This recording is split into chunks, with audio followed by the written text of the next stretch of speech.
Well, hi, good morning, everyone. Thank you so much for coming. This group of us, we call ourselves the Life Team. We are volunteers from different Christian denominations, and we're all united by some common convictions. One of them, of course, being the preciousness of God's gift of life and the importance of defending life, and the other being that we need the churches to become more active. We need the churches. You know, we can say, well, in this world, you know, all the forces in charge of media or politics that are anti-life. But if we're going to start to really engage the issue, let's start with our own. And an important aspect of that is to learn really what's going on.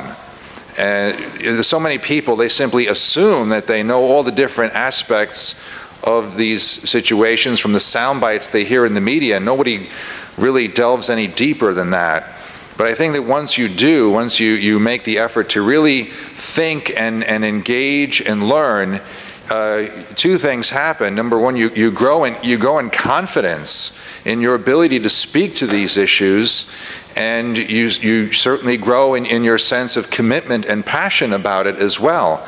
And that's what we need. Our theme is to move people from what we call pro-life sympathetic to pro-life active.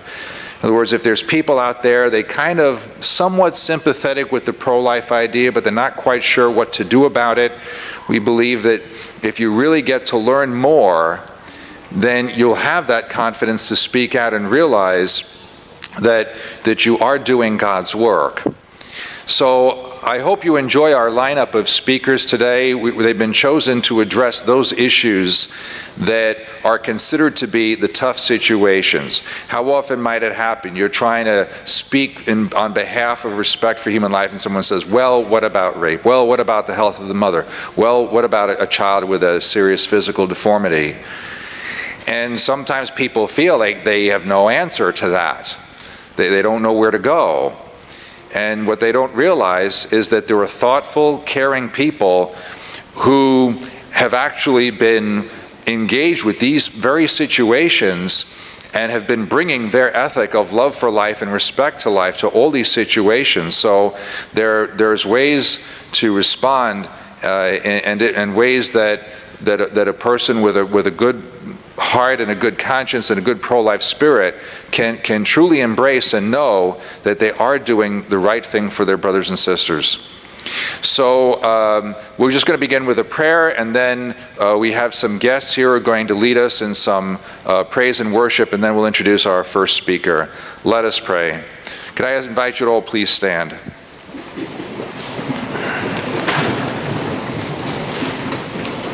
Lord God, we thank you that you have chosen us for great work. You have chosen us, as few as we may be, to be witnesses to the gift of life. You've chosen us to speak forth that life is always a blessing, that life is always a treasure and a gift, if only people will open their eyes to see it. We thank you, Lord, for giving us the privilege of standing up for those who have no voice of their own, and to be able to show their beauty to the world. We ask you, Lord, also to fill our hearts with compassion for every woman who finds herself in a situation where she is frightened and vulnerable and doesn't know what to do, especially because she has no one to guide her, no one to tell her what the possibilities are for life. We pray that you may draw close to anyone who is in this kind of difficulty or in any of the difficult situations that we will address today, that they may come to experience your blessings and to know and have peace in their heart, that that as hard as things were, as difficult as things were, that they reverenced your holy gift. And may they have praise and thanksgiving for you, for their brothers and sisters who helped them along the way. Amen.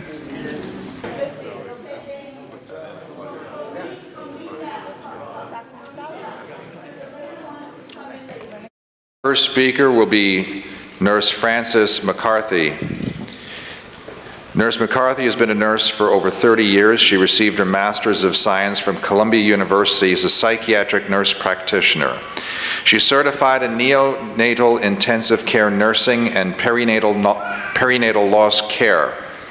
For 28 years, she was a neonatal intensive care unit nurse at New York Presbyterian Medical Center. For a little over a year, she has been the clinical coordinator of the Neonatal Comfort Care Program, working with Dr. Elvira Paravicini, a neonatologist and director of the program. Their program offers a personalized, patient-centered, and multidisciplinary plan of care for infants affected by life-limiting or terminal conditions and support to their families. More than 200 families have benefited from this program since 2008. And so I give you, please welcome Nurse Frances McCarthy. Thank you, Father. Thank you, Father, for inviting me, and I'm actually the stand-in for Dr. Paravicini. She had a commitment and couldn't make it, so I hope you can bear with me. I've been a nurse, as Father said, for over 30 years, and I initially started with adults, and on my second night of orientation, I took care of a patient who was a do not resuscitate. She had a brain tumor. And in fact, later that day, that night actually, she died. And so my preceptor said to me, wow, Fran, I hope this is not how your career is going to go. Thank you, Father. But actually it was. I went to the neonatal intensive care unit the following year and really have always been drawn to babies who are not doing so well, babies who are going to either have short lives or are going to live lives that are complicated by medical problems. So Dr. Paravicini in 2008 started to recognize that babies that were born in our hospital with life-limiting conditions were brought to the NICU. And so they were separated from their mothers, and she felt that this was perhaps not the best thing for the babies. And so one of the questions was, is there any medical treatment for infants with life-limiting conditions? And I can give you a resounding yes. It may not be the conventional way that you may think of treatment. Sometimes it is. I will also say that comfort care and intensive care are not mutually exclusive. And I can give you one example. Several years ago, we had a baby who we knew would not live a long time, but it was his family's greatest desire to take him home and for him to die in his own home, surrounded by people and things that were his and people who loved him. And so we actually had to trach this baby, put a tube in his throat, and have him on a respirator because he could not breathe on his own. So that's intensive care. But he was able to go home and lived home for 2 weeks before he died with his parents, surrounded by family who loved him. So there is a way to do both things, and that's the good news. So life-limiting conditions are those conditions that are not compatible with life beyond hours or days, or that the burden of intensive care exceeds the benefit. Now again, it has to be very individually assessed. You can't make this blanket statement about all patients, and I'll give you a couple of examples. So trisomy 18 would be one of the things that most often babies don't live very long, but we have a family who has a baby with trisomy 18 who has had a few medical conditions taken care of, some slight heart issues. She has a feeding tube. She also had her adenoids removed because she was having sleep apnea, and she's now over 2 years old.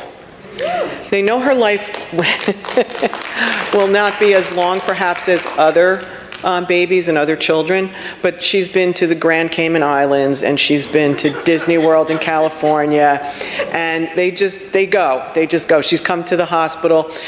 She came to visit me one year dressed as Nutella, and her mother was the spoon.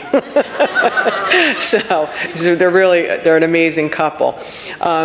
That is not the norm, but again, if you look at each child as an individual, you fit what the needs of the family are with their baby. So our contribution was a proposal of medical and nursing plan of care for infants affected by life-limiting conditions or terminal illnesses focused on the infant's comfort. And so this was Dr. Paravicini's thought. What do babies want? What do they need? And it's kind of simple, and it's actually pretty simple throughout the lifespan. The things that we need as infants are the same kinds of things that we need as children, as adults, as the elderly. And those are to be welcomed. Everybody wants to be welcomed. It's wonderful to be greeted by a handshake or a smile. For babies, they want to be held. They want to be close to someone. To be warm and clean. So we put them in an isolette if necessary, although I have to tell you, as we've gotten better at this, our babies room in with their moms. We don't separate them anymore. To neither thirst or hunger. So we're very creative in how we feed these babies. Some of these babies are quite small, and feeding with a regular bottle can be a little bit difficult. So we work with a feeding specialist to try and, again, fine-tune what's going to work for this particular baby. Some babies are able to go to the breast, and that's perfect. But if not, we have other things that we can do. And to be free of pain, I would also add to this to be free of other kinds of discomfort. So if a baby needs to be suctioned, we suction them. But if they need pain medications, we give those as well. Most of the babies that I deal with don't have conditions that are painful. So comfort care treatment might require a postnatal evaluation. So, for example, there's a brain malformation called holoprosencephaly. We've had 3 cases at least where it was the prenatal diagnosis, and then postnatally, that was not the diagnosis. So had we gone ahead with termination or with comfort care, we would not have given these babies a chance to live. So in fact, those things need to be double-checked. Our plan of care is focused on comfort. It needs to be personalized. Again, as I said, what is important to this family? Do they have other children?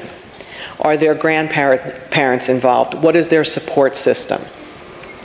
And the length of life, I will tell you, is so unpredictable. And we're lousy at it, whether it's babies or adults. We're just really not good at it. Will you live a day? Will you live 5 days? Will you live a year? Again, I'll give you another example of a baby with holoprosencephaly who did have holoprosencephaly, was born without eyes, had a cleft lip and palate, so that's an opening of the middle of the face, and had to be specially fed. He just passed away a couple of months ago at 26 months of life. So this family really gave him a loving home. They had a child before him, they had a child after him, and they were just an incredible couple. And again, he lived, that's an outlier, I will tell you, absolutely. We never expected him to live that long. But this is what happens. So we need to be able to talk to families about those possibilities so that they're prepared for them. So again, our comfort care program is family-centered. And what does that mean? It means many different things for many different people. What are the cultural considerations, their religious beliefs, who helps them, who's their support? Is this a single mother as opposed to a mother in a stable relationship? We have to look and evaluate all those things to figure out what we can do for this family. And it requires a multidisciplinary team. There is no way that one single person can do this work. It's impossible. And all of us bring something from our different disciplines that kind of weave together to make this safety net for families. That's our goal. We need to encourage open communication with parents and among the staff members. This is hard work. It is hard to look at a young couple who's desperately wanting a child and have to tell them that the child they hoped for is not the child that they're going to get, and that their dreams for a life for this child may not be what they had thought. It's hard to look in the eyes of a family and have to tell them, we need to tell your other children as well. How do we do that? So we have different members of the team that are able to help us do that. So I'm a nurse. More of a bedside nurse, don't really work as a psychiatric nurse practitioner. I work as a clinical coordinator. And so I kind of pull the people together. We also are lucky enough to have a social worker now dedicated to our team. Dr. Paravicini is a neonatologist first. So her training is to save babies' lives. This is what she was trained to do. And so that's what she tries to do. But the other thing is the acceptance that none of us get out alive. All of us have a beginning, a life, and then the end of our life. And that death is as much a part of life as birth is. It is not a failure of medical treatment. It is natural. And it can be as beautiful and truly as sacred as birth is. And I've been in both of those realms, sometimes moments apart, and it really is holy. I will tell you, I feel very, very blessed to be able to do this work. We provide physical, psychological, emotional, and spiritual support. So we have a psychologist. We have chaplains that are dedicated to the NICU and to maternal child health. We have child life specialists. Their role is to, well, they do a lot of things. They're really the good guys, that's what I like to call them, because they come even to the NICU and work with our babies, but also with the siblings, with the families.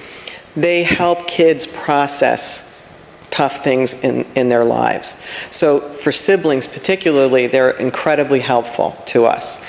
They're also wonderful at making memories, and I'll show you some of the things that our team is able to do.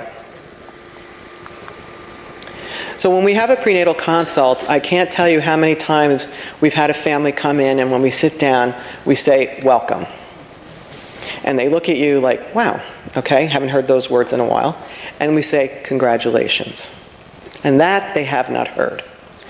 They've most often been to several different doctors and geneticists, and people are looking at them, telling them very grave news. And it's not that it's not grave news. This is terribly, terribly painful. The thought of losing your child before you even get to know them is a tragedy, and it's painful. But the other side of that is what we're trying to offer them is that we will bear witness and walk with them through part of this journey. They will be different, but they can come through it. And the strength within their families is often one of the things that helps them. Certainly faith can help them. But we're here to give them some guidance, because as young parents, they really have never been exposed to death and dying in most cases. So again, a multidisciplinary approach. We do an assessment of the family, and we begin to establish a relationship in which what we say is what we do. If we can't offer something, we don't offer it. If we can't follow through with it. So that's one of the things that we try to do. So this is just, I often speak to medical people. So this is just in general. Dr. Paravicini, in some of the research that she's done, compared comfort care patients to intensive care patients and tried to group them with similar diagnoses. And what you'll find is that only 4 babies survived because their diagnosis was not confirmed, but that the median age at death in both groups, whether it was intensive care or comfort care, was 2 days. And that in fact, the average survival for comfort care was 1 to 164 days, and for intensive care, it was 1 to 123 days. So basically, one of the things we're confident in saying to families is that for these particular diagnoses, intensive care doesn't really buy you more time, but it does separate you from your baby, and it makes your baby have to go through a lot of uncomfortable procedures, IVs and lines, sometimes being intubated and put on a respirator. Now, we can do all those things, and we do those things regularly in our unit because we save babies' lives by doing that. So there's a balance, though, in what and how you see your baby's life. If it's going to be limited, do you want to subject your baby to intensive care, or would you rather just hold your baby and let your baby's natural life occur? And that's really what families have to decide. Now, luckily, because we work in the institution we work in, we can switch gears quickly. If you'd like to do intensive care, we can support you to do that. But if that's not where you want to go, then that's why we have our program. So where does comfort care happen? Really anywhere. And it's good for us as a team to be able to teach what we know to these other areas. So labor and delivery is one of the first areas because moms will come there to deliver. So one of the things that I do is I help to train the nursing staff. What do you do What do you say? How do you act? Well, some of the things that you do with this family, you would do for any other family. In fact, I would say most things. You're going to monitor moms. You're going to talk to them about the labor process. You're going to coach them through certain things. They're going to get epidurals. Some of our mothers have chosen to have C-sections, cesarean sections, because they want to see their babies alive. That's an intense decision to make, especially for first-time mothers, because it's not without risk. And we try to counsel them. We have an obstetrician that works with us, actually quite a few. And so those mothers are counseled about what this may mean to them. But if they truly desire this, we have had several mothers who've had first-time C-sections so that they could see their babies alive. It happens in postpartum. So some of our babies are going to live long enough to go with mommy to room in. And so it's helping the postpartum nurses be comfortable with that option. Because again, postpartum nurses are most often dealing with healthy babies. So as you can well imagine, the first time we approached them with the idea that we would be bringing babies with their moms who might actually die before they go home, I was not met with many smiles. And it was kind of, let me show you what this looks like, that really started to pull people in and get them to recognize that this is really important time for these families. May be their only time with their babies. And so we can do a lot in that time. In the NICU, some families choose intensive care, and intensive care is great, but it doesn't always guarantee that a baby will survive. We also have very, very, very small preemies that are born. They're very fragile, and they face an uphill battle to get up and get out of the NICU. The good news is the longer you stay in a NICU, the more likely you are to get out of the NICU. It's the opposite at the other end of the spectrum. If you're an adult, the longer you stay in the ICU, the less likely you are to get out. So the NICU is, again, a place where sometimes we will switch care from intensive care to comfort care, where our goal goes from cure to comfort. It's difficult to have that kind of a discussion with a family. Again, to sit down with them and talk about things not going the way we had hoped, and yet not wanting to take away all of their hope. So one of the things that I like to say to families, especially when it's a child that's going to have a life-limiting condition, there's a lot of living to do before we die. And a lot of that living actually happens in utero before the babies are even born. And some of our babies get to go home. The examples I gave you before, these babies lived for quite a while. We've had any number of babies who've lived days to weeks to months at home, a couple of years. Those, again, are the outliers. But we have had that happen, so it happens everywhere. So these are some of our patients. And this mom, this was her second child. She had had a premature baby the first time, who was about 7 years old. And this baby only lived a few hours. But I love this picture because if that is not the look of love, I don't know what is. That is sheer joy. And we are in the operating room. She was having a repeat C-section. But she was so happy to be able to see her baby. Postpartum, this mom actually is up visiting her twins.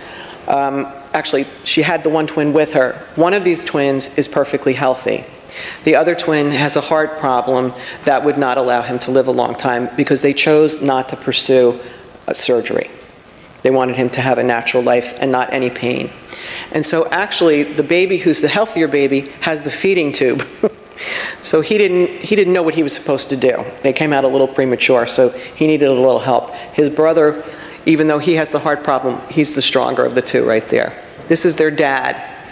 And so they would come and visit, bring the one little guy with them and visit the other brother in the NICU. And this is the baby that I spoke about earlier. This was before they had their third child. They moved to California, and this was before they moved to California. You can't really see easily in the picture, but mom is holding him, and he has no eyes, and as I said, the cleft lip, cleft palate. But they loved him. And their little guy, or their older boy, I should say, he was actually in the delivery room when this baby was born. So this was a family that really opened their arms to a lot of things, a lot of possibilities. These boys, I met this mother a few years ago, and she's been tremendously helpful in helping get funding for our program. And their little sister had a heart defect, again, that, I'm sorry, trisomy 13, that was not compatible with life for a long time. But again, this mom sought out help. This was before our program was in place, and she got these boys counseling during her pregnancy. And so they came to the hospital after their sister was born. Another family member brought them. And they just thought she was the greatest thing. The little one, they had told the boys, you know, tell her everything you want her to know. And the little guy said to them, I taught her alphabet. she knows it now. These boys are now in high school. The older guy is actually getting ready to go to college.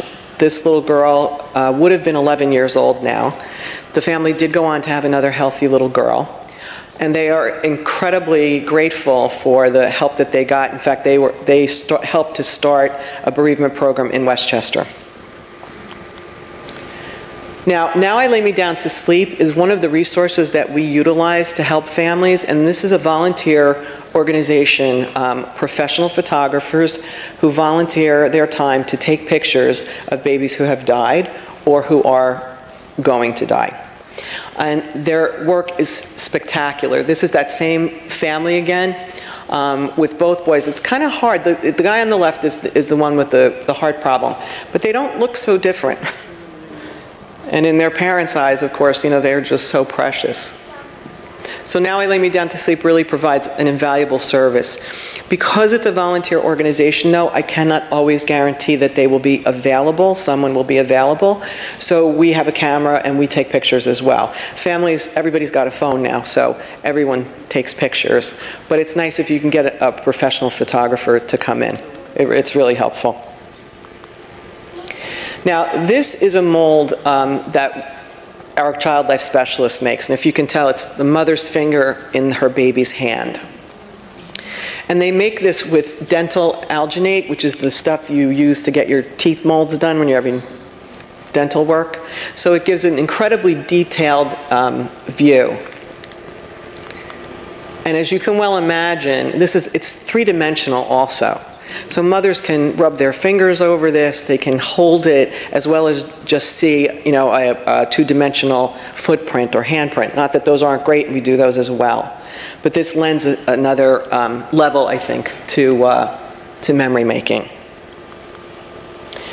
We also utilize a memory box. And in this memory box, we have a lot of different items that help us, again, provide for the families. So there are outfits if we need them. There is a little book, kind of like a baby book. There's a place for footprints. There's a place for a lock of hair. It comes with a little heart that's, you know, a plush heart. If Now I Lay Me Down to Sleep can't come, I will use that heart when I take pictures.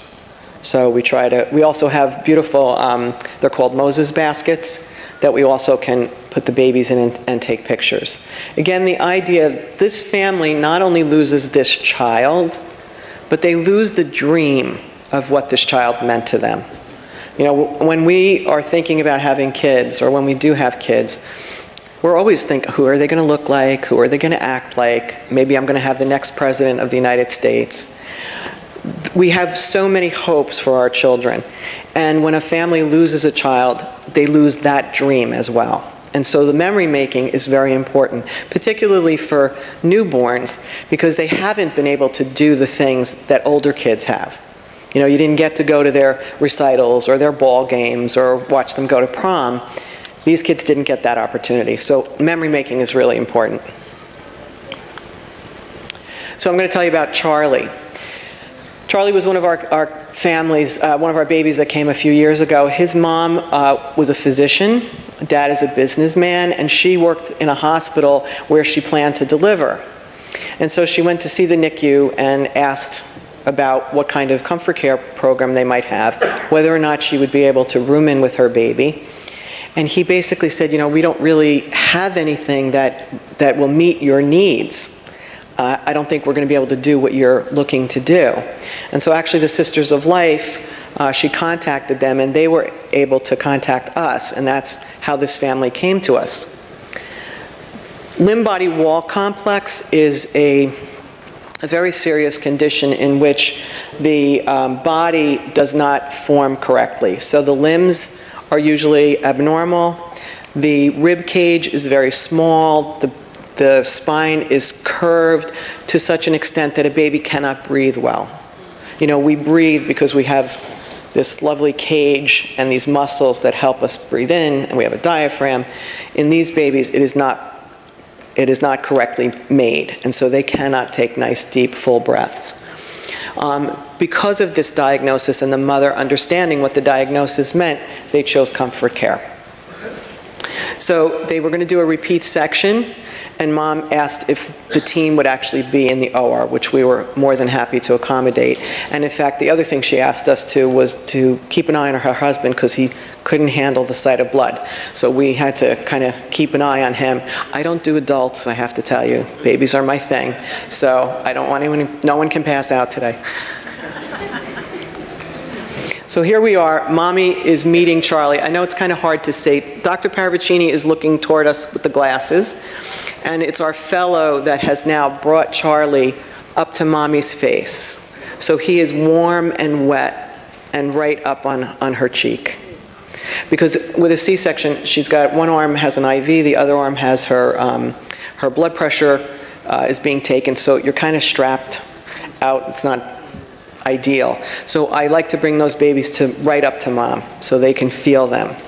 And Charlie is alive.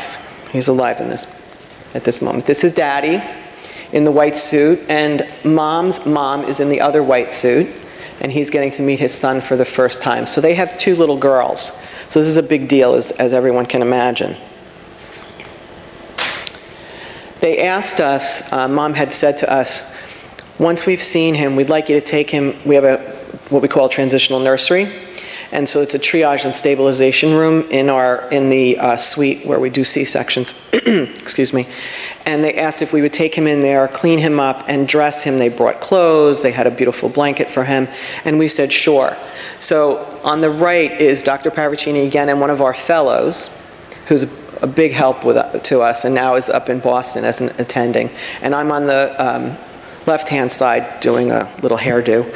And so we are quickly trying to dress him. So this is the outfit that his sisters picked out for him.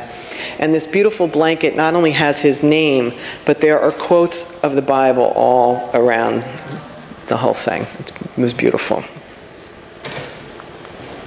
And this is Charlie, a beautiful, beautiful baby.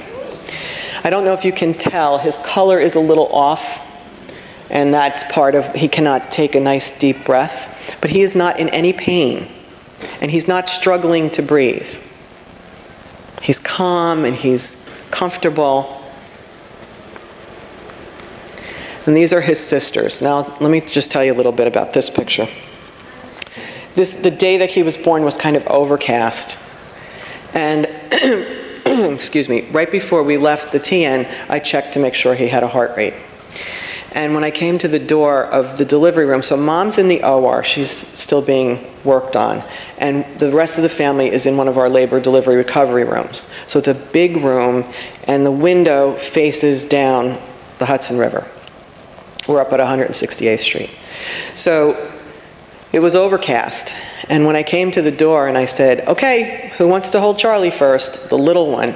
I do. I said, okay, so we're going to go over on the couch and I'm going to give Charlie to you. And so she went running over with her sister and they sat on the couch. Now, I didn't notice this, but this child life specialist said to me, as I handed Charlie to his sisters, the sun came out. And somebody got that picture. So it was one of those amazing moments that you can't plan for.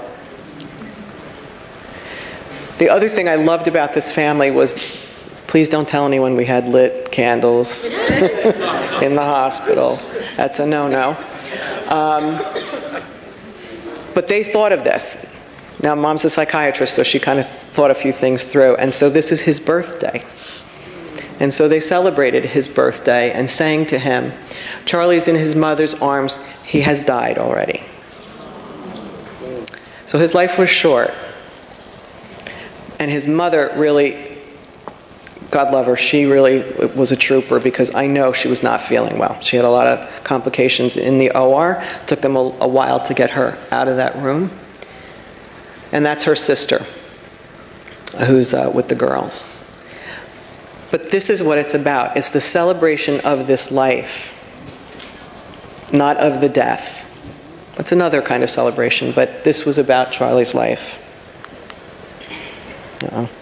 Oops. Sorry. This is one of the casts that the child life specialist made with the girls and Charlie. So this sits on the mantle of their home. And Dr. Paravicini said she went to have dinner with them a few weeks after Charlie passed away. And the little one came to the door and she said, "You're the doctor that took care of Charlie." And she said, "Yes, I am." She said, "I have something to show you." And she brought her to see this cast. And Dr. Paravicini thought it was just the cutest thing. This is some of the members of the team who cared for Charlie. So that's Dr. Paravicini and myself. We had a visiting nurse from Italy, and that is the NICU, one of the NICU's social workers. So we are very lucky that the way things work for us right now is I, myself, work only for the program. We now have a dedicated social worker. But we have reached out to the NICU staff, which is the child life specialist, the chaplain, and the psychologist, to help us at different times, and also the social workers in labor and delivery and postpartum. So it's a village in every way that you can think of in order to provide this kind of comprehensive care. And this is us. In the middle is Marianne. She's our child life specialist, and she nominated our team for an award as the Friends of Child Life, and we won, which was very lovely. Thank you. And the blonde young lady is our psychologist. She is the mother of 2 girls who also lived in the NICU for part of their lives, so she really understands a lot of what these families are going through. And at the right is our social worker, Solimar. As you can see, she's ready to have her baby any day now. But it's been a tremendous help for her to be strictly dedicated to our team. It gives us a lot of support. And I just want to put this up, and it's interesting, I was thinking as we were hearing the song this morning, Dr. Paravicini saw this on the bed of one of our babies. And she said, what struck me about this is not, it didn't say, "I love you," but rather that you are loved. And that is the inspiration and the message, that no matter what, we are loved. By our existence, we have value. And so, I thank you.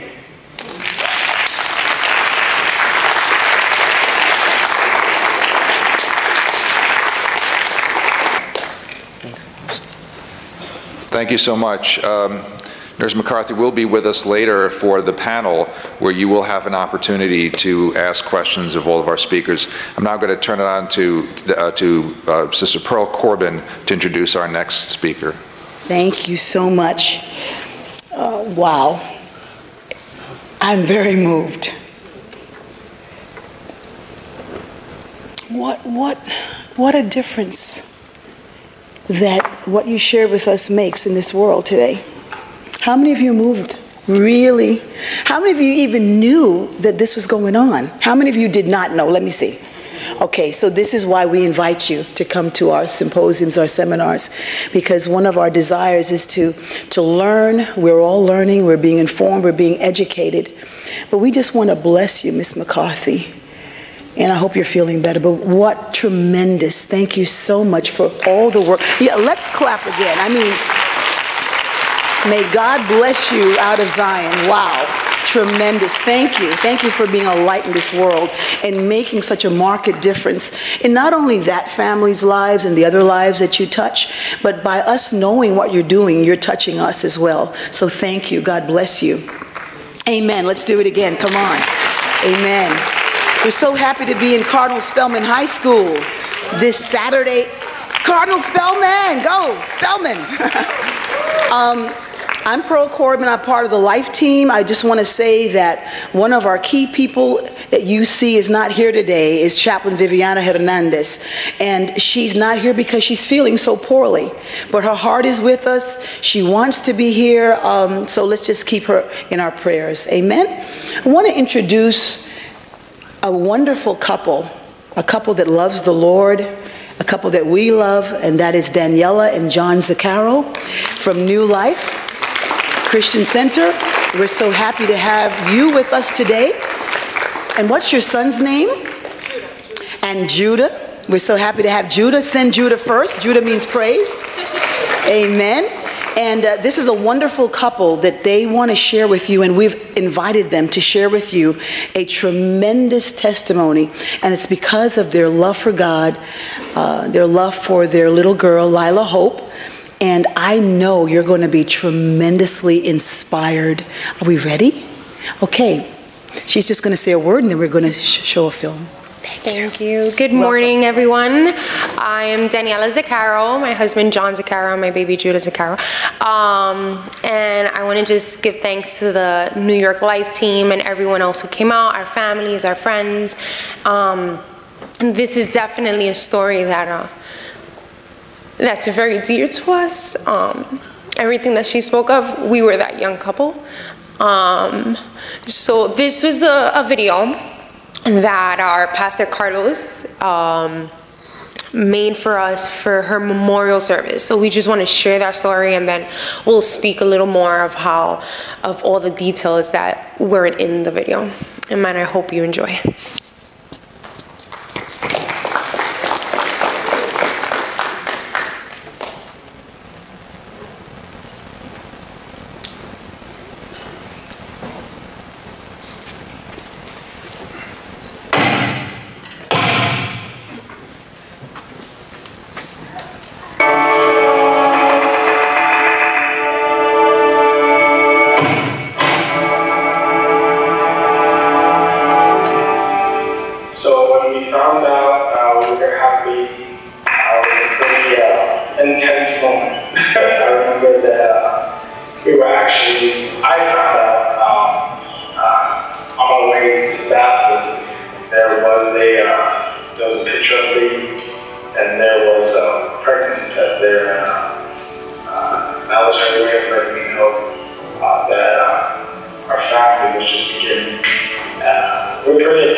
I was really angry, and I couldn't figure out why.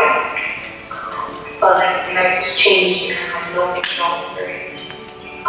But when I did saw him with the little picture and the pregnancy test, his excitement rubbed off on me, and I was able to pray, to begin to know that God was going to see us through this. I became excited. It was a new journey, a new challenge. It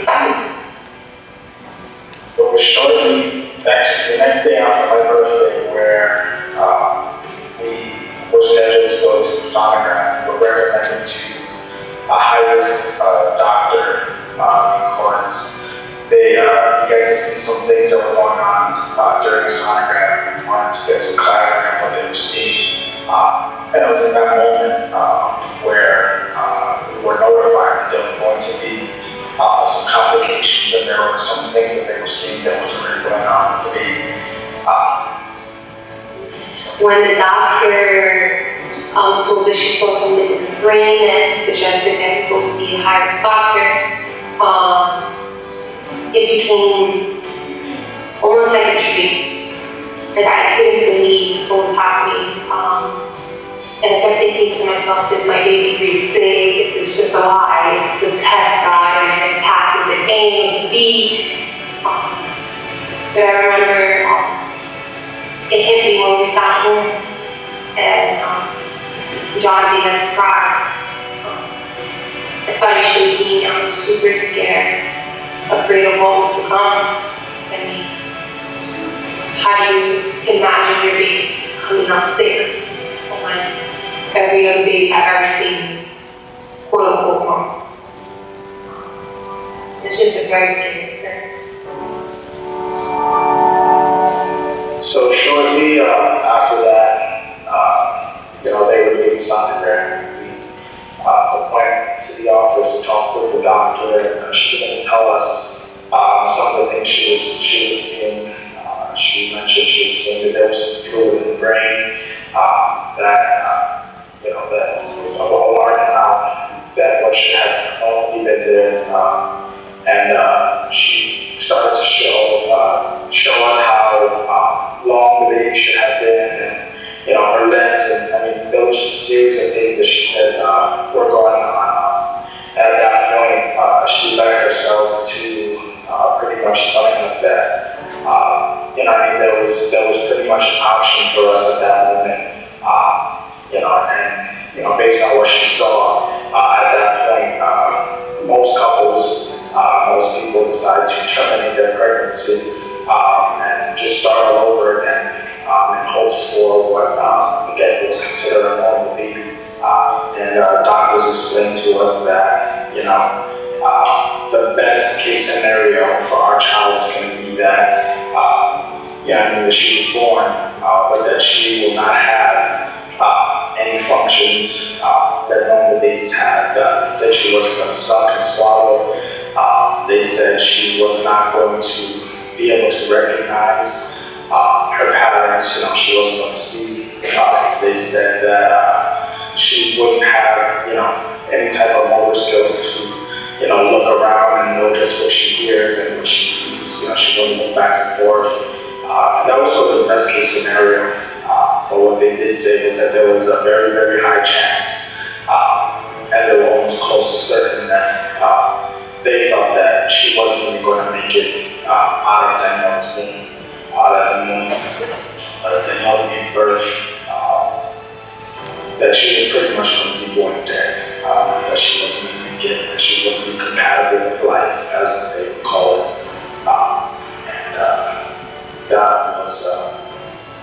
That was a big moment for us when we finally realized that this was more real than before. I remember when the doctor gave us the option of terminating pregnancy as the point basically aborting the baby. I felt a struggle within, and I couldn't figure out what it was. I wanted my baby to be normal. I didn't want my baby to be more sick and to have so many complications. And I thought maybe this would be the best option. And I remember they had to sign a form stating that you're not going through termination. And it took me literally 5 seconds. I was stuck there, and John looked at me. And he said, we're going to believe God. No matter what happens, it's God's will. And at that point, I knew, you know what? It doesn't matter what happens, whether I'm sick or not, I'm not going to terminate. I'm going to trust in God. I'm going to sign this paper, not going to terminate.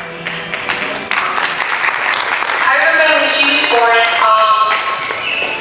honestly, I didn't think about anything that the doctor said, everything would be free, any abnormality. I was just happy that she was here. Through it all, I knew that God was going to have his way. And I knew that I loved her. It was an instant love that God put inside of us that I didn't know I had. It was scary, but it was a new journey, and I'm great. And when I look back now, I know that in that moment when everything was happening and everything was taking place, I felt a peace to know that God was with the doctors and with her at that moment, and that whatever was going to happen was going to happen. The Lord was going to take care of it. And doctors eventually felt that they didn't have what they needed at that moment to take care of her, and they wrapped her up. They showed us her for just a split second. They transferred her straight to the NICU where they began to work with her. When she left, we didn't know whether she was dead or alive or what was happening at that moment.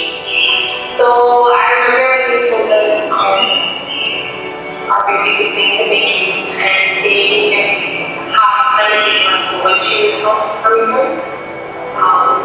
Because her hydrocephalus, and they couldn't breathe, they're not breathing, not being able to eat. They told us she might have to go through several procedures. We wanted to go through with them, and so even her first week being born, they had to make a decision. She had malnutrition in her intestines. They were the opposite side. They had to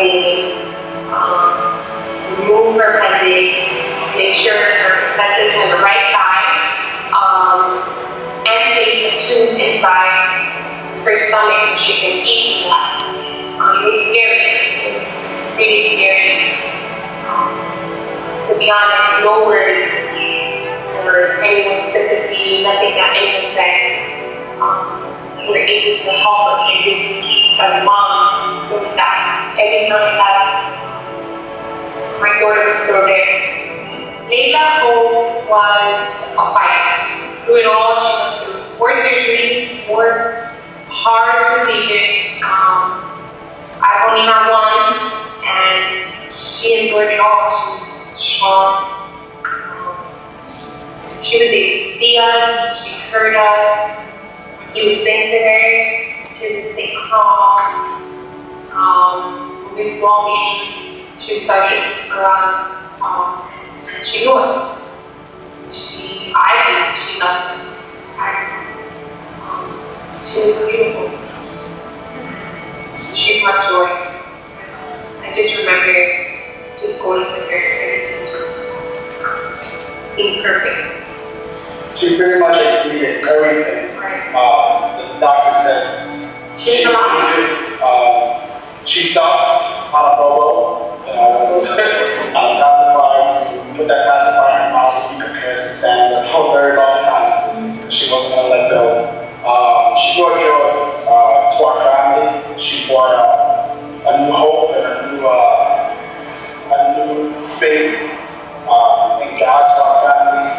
She drew us closer to our families, to our friends. She drew us closer to God because I think during that time,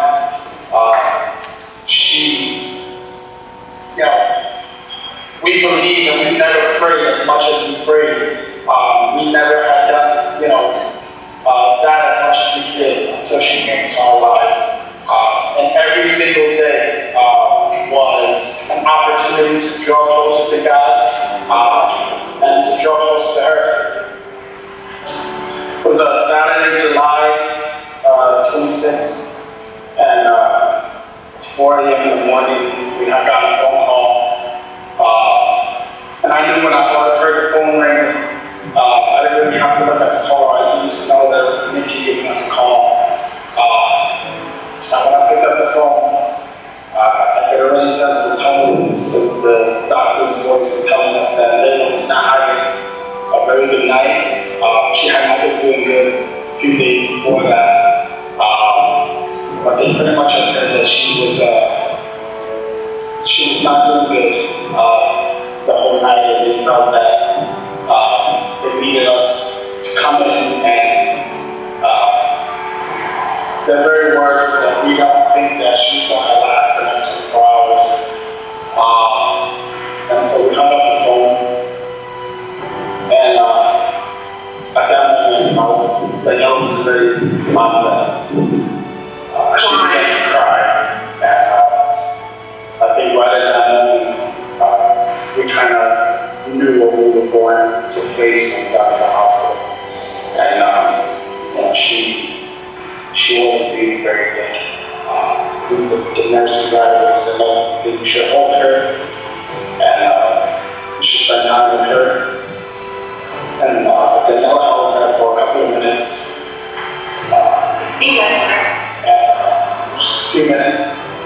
And then I held her. And I was holding her for a couple of minutes. And I didn't have to look at the monitors to know that she was in her final moments. And the doctors came and they said, "No, let me check her out." And she checked out, and there was no heartbeat. And just like that, Layla has slipped right into eternity.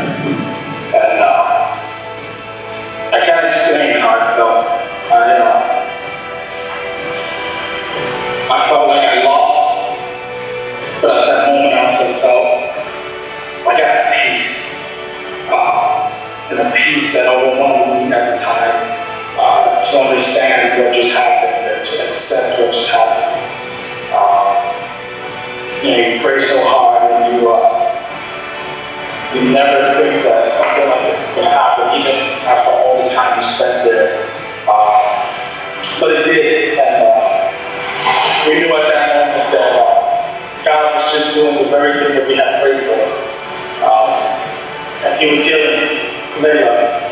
He was taking her out of a life of suffering. And He was doing a new thing. We firmly believe that. At that moment, we lost her.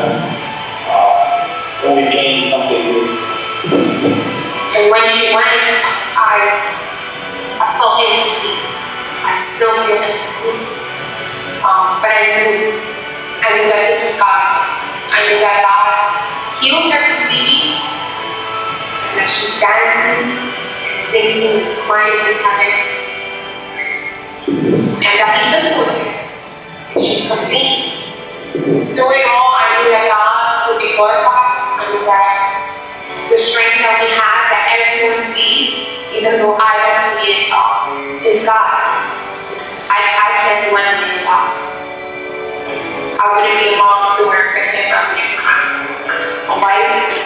I wouldn't be a wife to work without His strength. And His words, the Word of God, the Bible doesn't come alive. It's still these moments where you realize that the joy of the Lord is truly our strength, that He is our rock, our shield, and that we are nothing without Him, and that we were created by Him and for Him. So we've shared our story with you. We've given you just as best of a picture as we could of what our life was like the last 2 months. And we hope that we've inspired you to put your hope and your faith in the Lord, as Danielle and I did throughout these last couple of months. Someone once told me that you don't see the stars until it's at darkest time at night. And through the dark times and through the dark moments in our life, we have always been able to see God's fingerprint. We've always been able to see God's light shine through us and through our baby and through our family. And when all is said and done, as a Christian, as men and women of God, the one thing we know is that we have assurance that the day will come where we will meet her again in full health and in full function. And we anticipate that day where we will be with our baby yet again.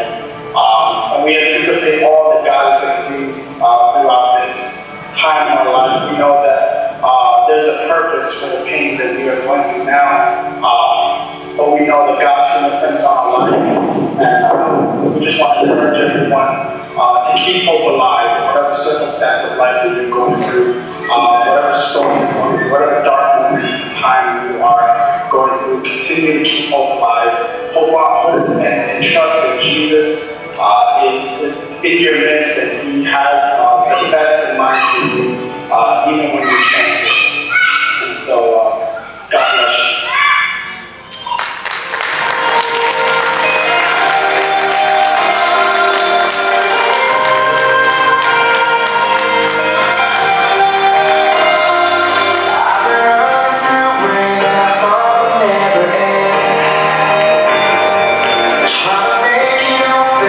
Struggle against the wind.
take it out. Praise God.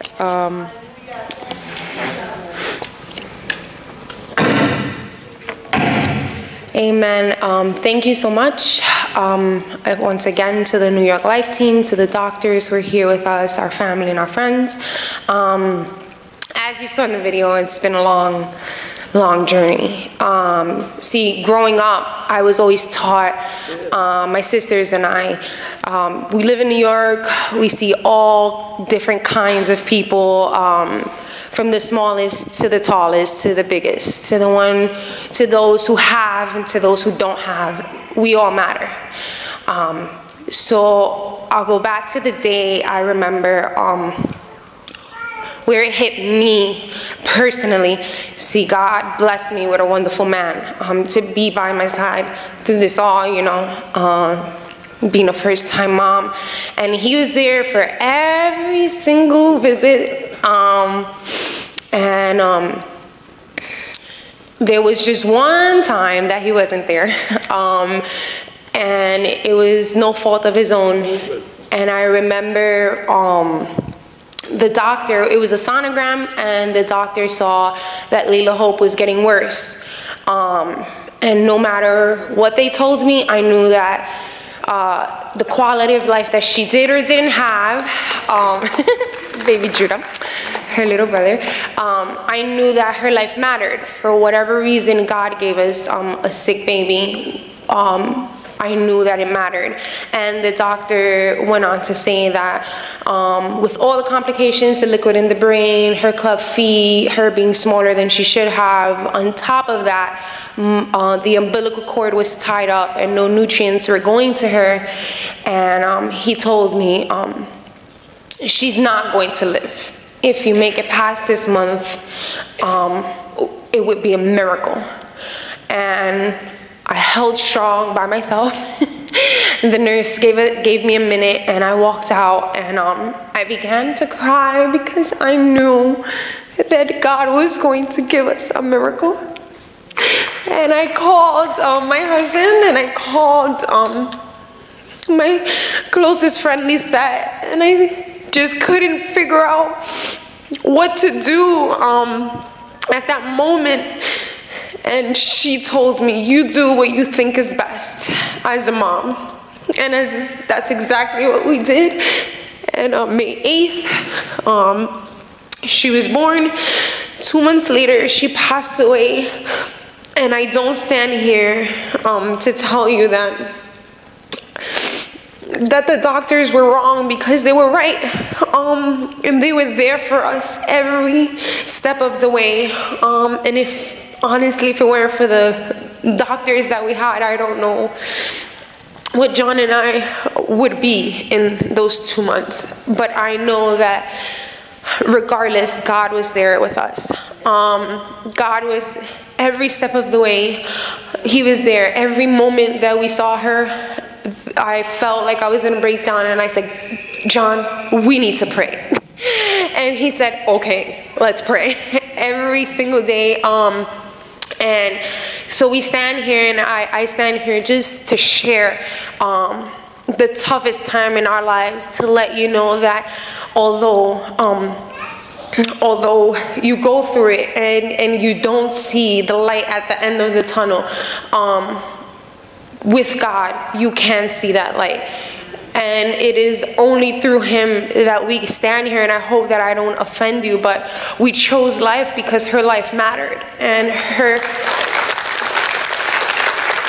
I hope to one day, I mean, he already knows. He don't know that he knows, but he knows that his sister mattered. Even though it was a short life, she was beautiful to us, and we hope that this encourages you in some way. God bless.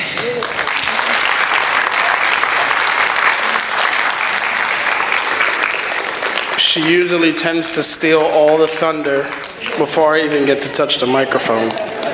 And it's always a hard act to follow. But did you guys like that video? Was it a good video? Right? for 20 minutes, it took like 6 hours for us to do all that, with all the crying and all the stuff we had to go through. But I think it was important to do that and to highlight those moments, because I think that sometimes life happens so quickly for people, and you know, I think all of us in life face tough and tested moments where we have to make really hard decisions. And I think the reason why we decided we want to do that is because we understood that, you know, her life was going to be something that was going to be told for a long time. And though she only lived for 2 short months, you know, that those 2 short months was going to make a difference in somebody's life. And I think, you know, I mean, there's something like 1,500 views on YouTube on that thing. And it may not be a lot, right, like to what we see these days, but I'll tell you a really quick story. It was a couple of weeks after we had the celebration service and the homegoing service, and my wife and I were in Target, which is a favorite store we love to shop at. I tell you, when we got married, we were there like 3 times a week because we needed everything. And we were going and we were shopping at Target, and one of these sales representatives stops us right in the aisle, and I'm trying to figure out what we did wrong or what was happening. And she's like, it's you. And I'm looking at her, she's looking at me, I'm like, it's me. And I don't know what she was, we didn't know where she was going with this, but she said, it's you in the video, it's you in the video.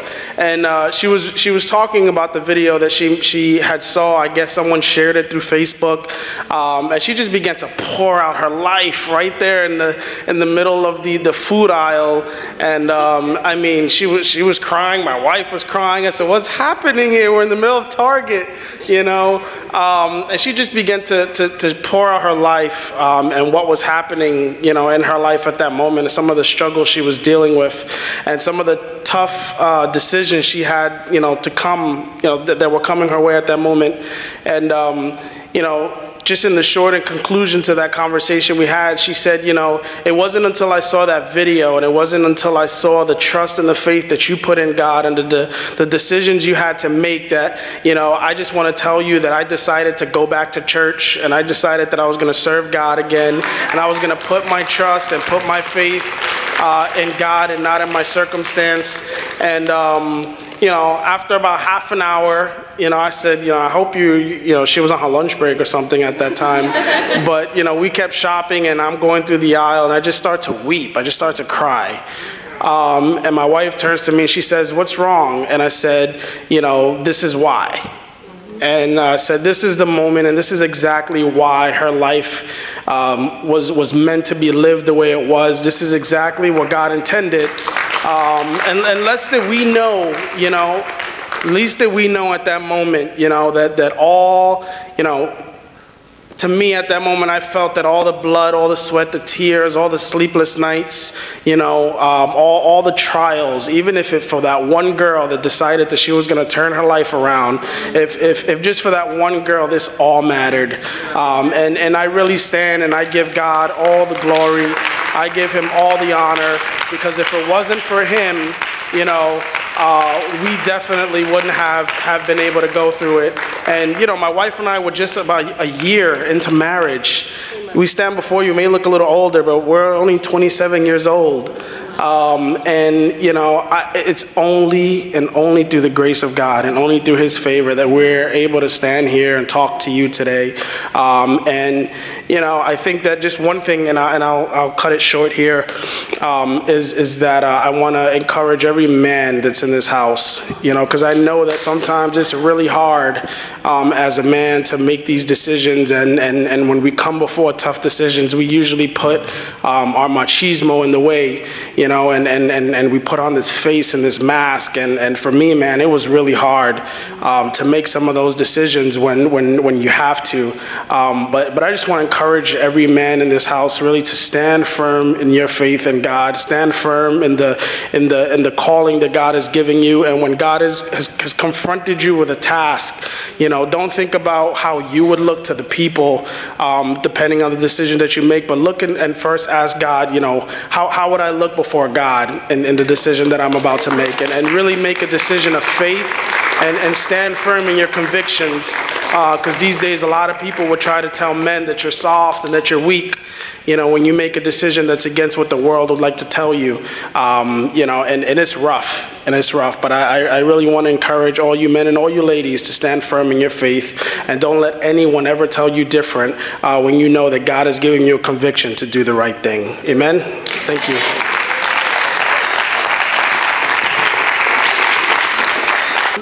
I can hardly wait. I'm so excited. I've been watching his videos on YouTube. He has no idea. I've been online, radiancefoundation.org. I've been in touch with, they just recently had him at Harvard University. We're talking Ivy League Harvard. But then when you read a little bit further about what happened, our freedom of speech somehow was lost at an Ivy League university that, by the way, was founded to promote the gospel, just like Princeton and Yale and all the rest. But somehow they lost their way. And so they would not even allow for his speech to be really recorded. Can you imagine that? But here goes a tremendous man of God that God raised up. I like to say that God sees us, and it's the truth. He knew us, not just sees us. He knows us before our mother and father ever got together to conceive us. He already knew us. He already knows us. And it doesn't even matter how that conception came to be. God has a bigger plan. And I want you to put your hands together and thank God for his bigger plan. I want to introduce to you Ryan Baumberger of the Radiance Foundation. Thank you so much for being here. We welcome you. Well, it's an honor to be here. It's an honor to be able to be an advocate for life. Anybody else? Well, anybody else here an advocate for life? And if you're not yet, you have a completely different idea of what it means to be a pro-life advocate. My wife and I started this organization years ago, back in 2009. People thought we were out of our minds, crazy, but quite honestly, if you're pro-life, you have a little bit crazy in you anyway. Because life does not happen the way you expect. It's always kind of the unconventional sort of thing. So we started a nonprofit, left full-time jobs, and people thought we were out of our minds. The economy was booming back in 2009. Well, why are you going to leave your health benefits and all that security? But our security is never in those things. Our security is in the Lord Jesus Christ. And when God calls you, you better listen. That's all I got to say. So I am officially the Chief Creative Officer of the Radiance Foundation. I like to consider myself the Chief Creative Agitator. Are there agitators in here? Anybody? Come on, just by show of hands. Come on, none of you guys are agitators back there. And I mean it in a positive sense, not like you're just an instigator just to cause some strife. But being an agitator, and this is little me at the age of 2. I knew, yeah, I know. Unfortunately, things changed. But I was always in trouble. I was always getting in trouble. I don't know about anybody else identify anybody a troublemaker in here? You don't have to raise your hand. Yeah, there's something about it. I don't know. I just felt like I always had to stir things up. So my wife and I wanted to do something more than what we were already doing, particularly addressing the issues of life. And so my wife's a teacher for 10 years. She taught in public school, private school. She taught her last 3 years in inner city Philly, where they would have riot lockdowns. Not often, but enough that would kind of mess you up. So she thought homeschooling would be even easier. She longs for the days of the riot lockdowns. We have 4 kids, ages 5 through 11, and they are the joy of our lives. So children are a blessing and a lot of hard work. Ain't gonna lie. A lot of hard work. But we wanted to be able to do simple things like this. This is our slogan: illuminate, educate, and motivate. Although it may sound simple, but actually putting into practice can be very tough. As I learned at so many different places, like speaking to Harvard, you assume that students want to hear the facts. They want to hear the truth. No, it doesn't matter whether you're a student, whether you're an older adult. Sometimes we just have this aversion to hearing the truth because it's unsettling. But we want to illuminate one simple truth: that every single human life has irreplaceable intrinsic value. We educate people about a myriad of social issues, all in the context of God given purpose, and then we want to motivate people. Sometimes that motivation is helping to change their own heart, and then they change their family, they change their school, they change their community, and sometimes even the world. So, anybody ever try to motivate somebody? It's easy, right? Sometimes we can't even motivate ourselves. Now, you don't have to raise your hand for that, but it happens. And this is, everything you see actually designed here, I'm a designer, and I've created all this content. It's not to elevate myself, it's to just elevate God and how he took somebody with a story like mine that the world said should have been aborted, and now I'm able to create content to prove the abortion industry wrong. So I love that. I love how God works. And you know, this is our Twitter handle. You can follow us at Life is Purpose, but it's actually our entire worldview. Everything that we create is predicated on what has become this radical notion that somehow to say that every human life has purpose is somehow puts you in the category of an extremist. Well, I will be an extremist. All right? So, when we talk about abortion as an organization, we are relentless about exposing an industry of destruction and an industry that profits from that destruction, but we are always loving and compassionate toward the individual, especially those who are post-abortive. God is a God of healing, wholeness, and restoration. We have some great resources online for those who may be post-abortive, and that includes women and men. That's right. So, you're never alone. theradiancefoundation.org/heal. Because last time I checked, every one of us has made a mistake. Is there anybody in this room who has never made a mistake? Oh, yeah, too early, too early. Anybody here never make a mistake? Okay. All right, honesty. We got an honest crowd. All of our mistakes, of course, have different consequences. But there's a God who can bring restoration to us. And there are people who have been exactly where you may be right now, or maybe in the future, prayerfully not, but you're never alone. So I need you to know that. And this is the story that kind of explains my whole background.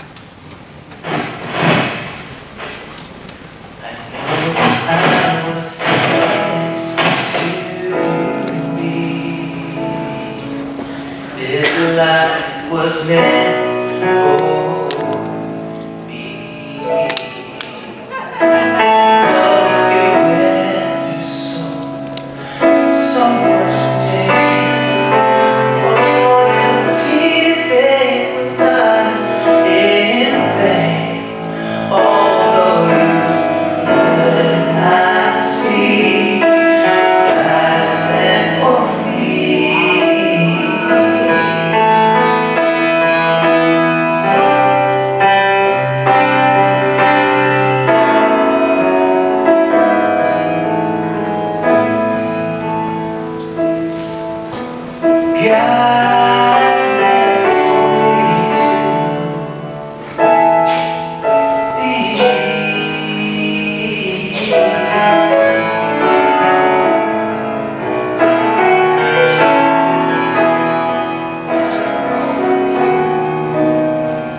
There's a little bit of an intro.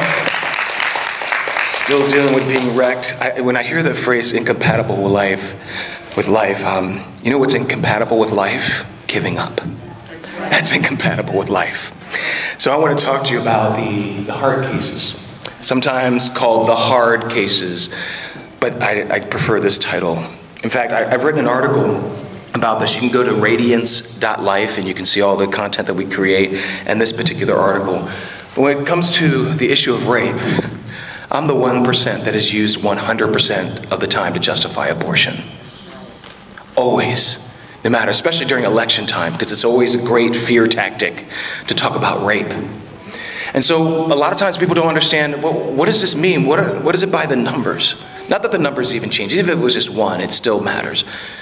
But rape, does anybody know how many abortions each year, which there are 1.1 million, how many of those abortions are a result of rape? Anybody answer that? You said 100,000. Less than 1%. This article actually gives you the information. In fact, there's only one scholarly peer-reviewed journal that deals with rape-related pregnancy, and I can't go into the details, but even it exploits rape because they exaggerate the numbers so much. Apparently basic math eludes them, but they talk about how there are 32,000 pregnancies as a result of rape in a year. There are over 6 million pregnancies a year. And yet this peer-reviewed journal says that rape-related pregnancies constitutes a significant number of unwanted pregnancies. 6 million pregnancies, 32,000. And out of the 32,000, because of miscarriage, about 28,000 end up being viable pregnancies. So you're still talking about less than 1%. But yet it is used, it is the excuse every time. And so I really encourage you to read this because this is my background. This is my experience in having a courageous birth mom. How many of you guys know that women are strong people? Come on. And I am so grateful. I've never met my birth mom, but I am so grateful for her. What we don't realize, and no matter what the situation is, when we make a singular decision, we often don't realize the reverberations that one decision will have for generations, literally. And my mom's decision, my birth mom's decision, will continue to have an effect. That's why when I see the video of my kids, I'm just reminded of the miracle that I'm even here. That they're here because of her. So she's my first hero, and I have to illuminate that. So this is my family, my small little family of 15. As you can see, we all look alike. I got 6 brothers, 6 sisters. A lot of Afro action going on here. Yes, this was a few years ago. I was born way back when. So you can see we got white, black, biracial, Native American, Vietnamese family. 2 parents who had no idea what they were getting into. And by the way, you don't have to adopt, by the way, there are 13 kids, 10 of us are adopted, but you don't have to adopt 10 children to not know what you're getting into when you're a parent. You can have 1 child and figure out, it could be too much. But this is, family, we grew up in Lancaster County, Pennsylvania, grew up on a farm, and I had 2 parents who, although they didn't know what they were getting into, they knew they were called by God to do this. And it's amazing because when you follow God's calling, He gives you exactly what you need. And every family has a story where people will often ask me, well, there are 2 questions people will ask me. One, are your parents still alive? Which I think is odd, unless I look that old, that they think my parents are that ancient, that they've passed away, or probably the right one, has anyone raised 13 teenagers? Because that could kill you. Just saying, 1 teenager can kill you. I'm not putting down teens, but we have a way, don't we? Getting our parents all around. Anyway, I was the instigator in the family. I was the first one adopted, and as you can see, it went well, so they kept adopting year after year after year. Ridiculous. I found this article just this past August. My parents had their 50th anniversary. And, oh, by the way, they are alive. I guess I didn't answer that question. They are alive, yes. But this article, one of the few interviews my mom ever did, and I love the title. Quote, unwanted children, unquote, find their wanted. This is the lie propagated by the abortion industry. Of course, anything that is unplanned is going to be unwanted, it's going to be unloved, and it's a lie from an industry that profits from the decision to end human life. And so I love that my parents shattered the myth of the unwanted child. Let me show you a picture, it's even bigger than this one, of what unwanted, quote unquote, looks like. This is my whole family as of just a few months ago. So this is just my brothers and sisters, their spouses, and all their children. No aunts and uncles, this is just the Bomberger family.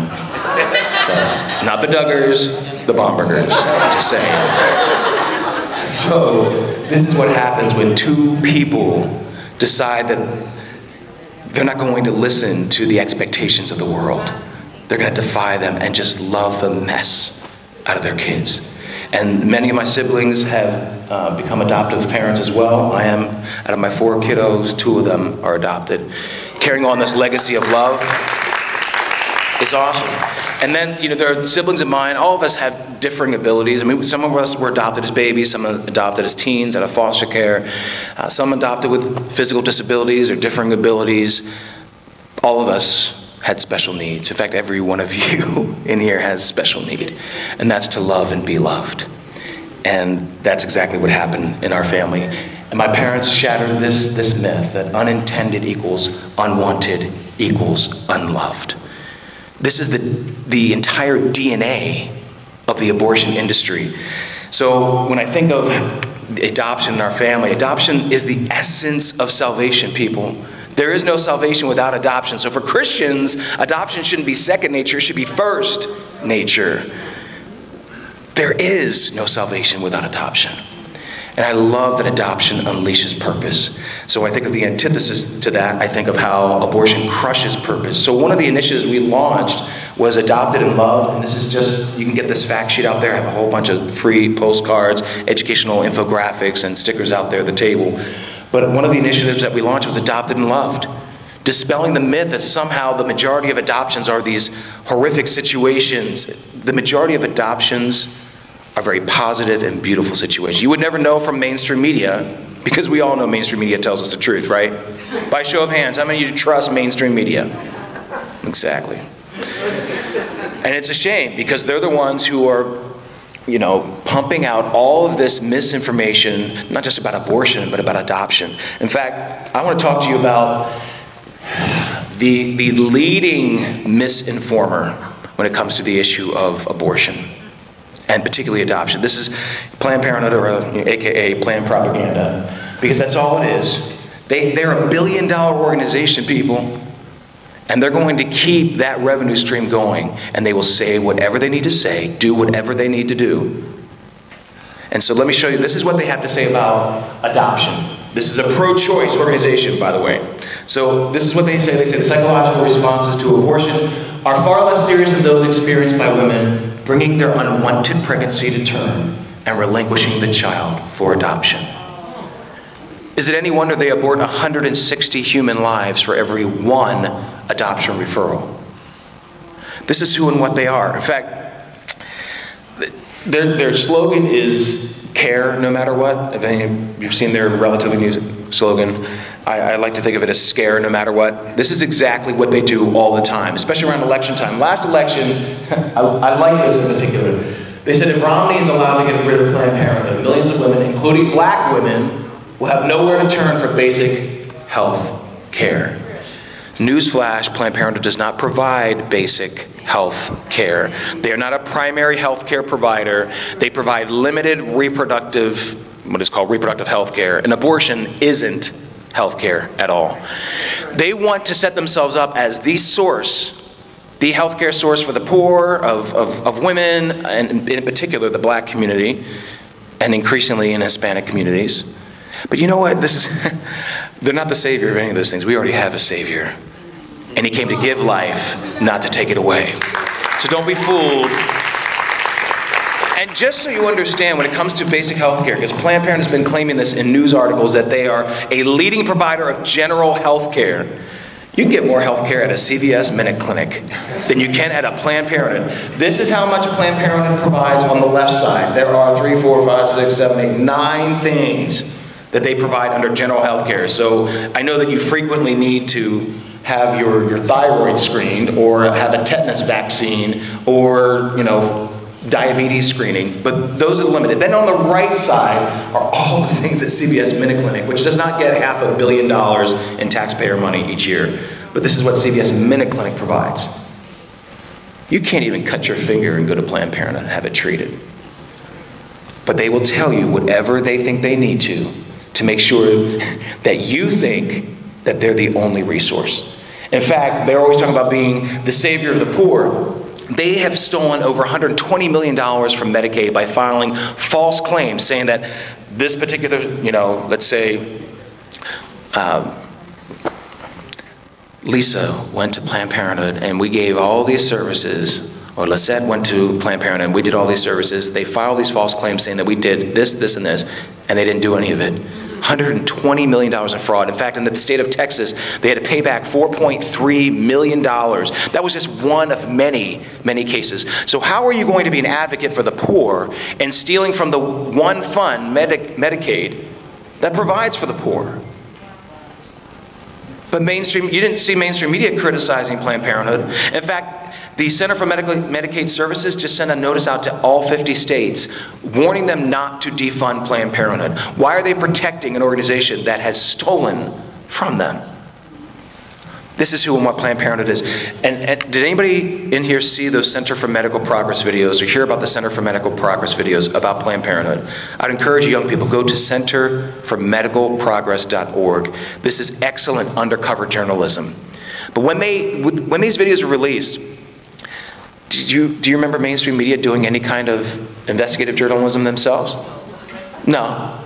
In fact, do you remember the last time mainstream media did any kind of expose on the abortion industry? Now, there is one exception. Fox News has had a few specials. They're the only ones. But does anybody else remember the last time mainstream media had a major expose? Anybody? Well, it was only a few years ago, 1978.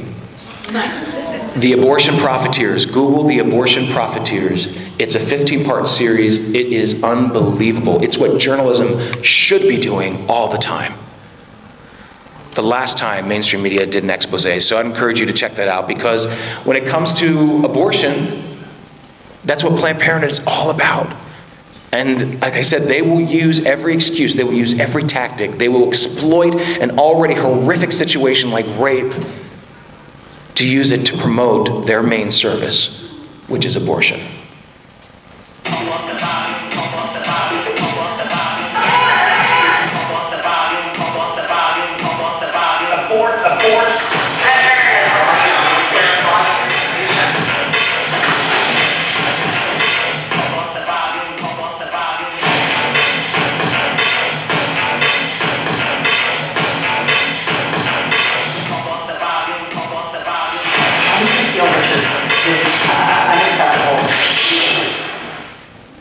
Okay.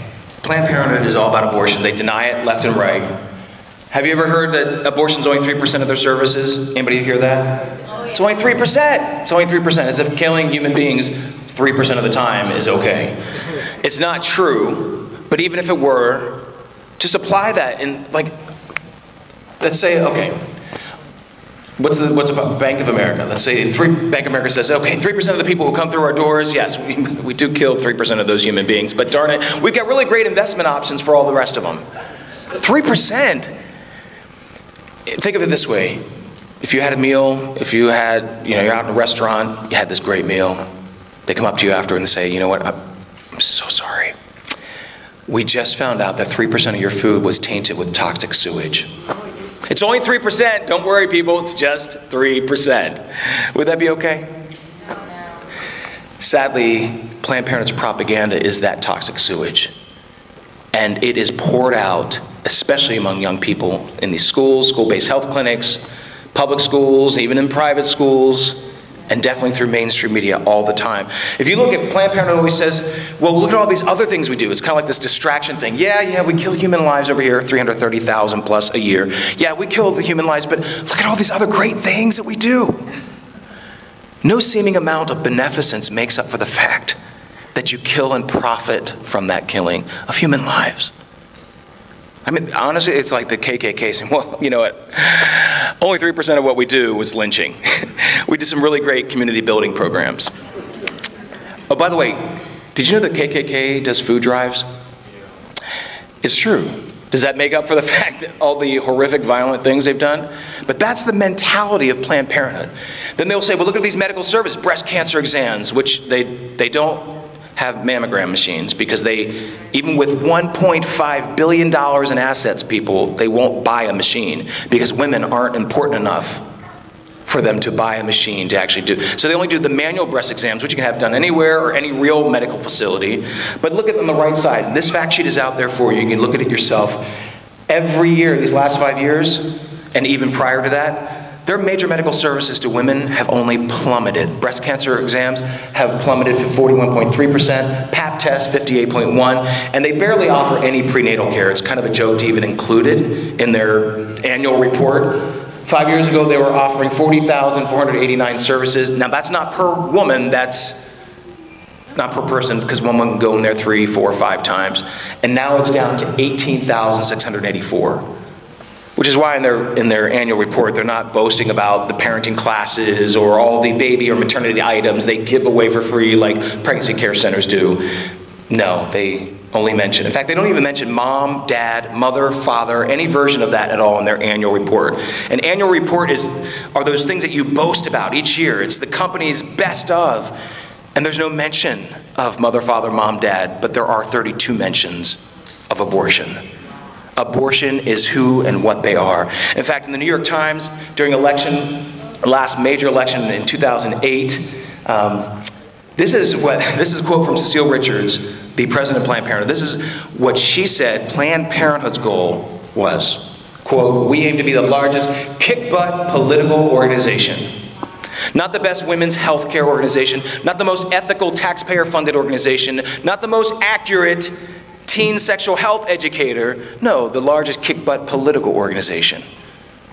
That's who and what they are. In fact, when the Center for Medical Progress videos came out, do you guys know how they responded online? How did Planned Parenthood respond online when those videos came out, other than calling them hoax video, which they do all the time? It's funny, they call them hoax video, and Live Action has done this numerous times, but yet they'll end up firing the medical directors who are the ones caught doing the illegal activity.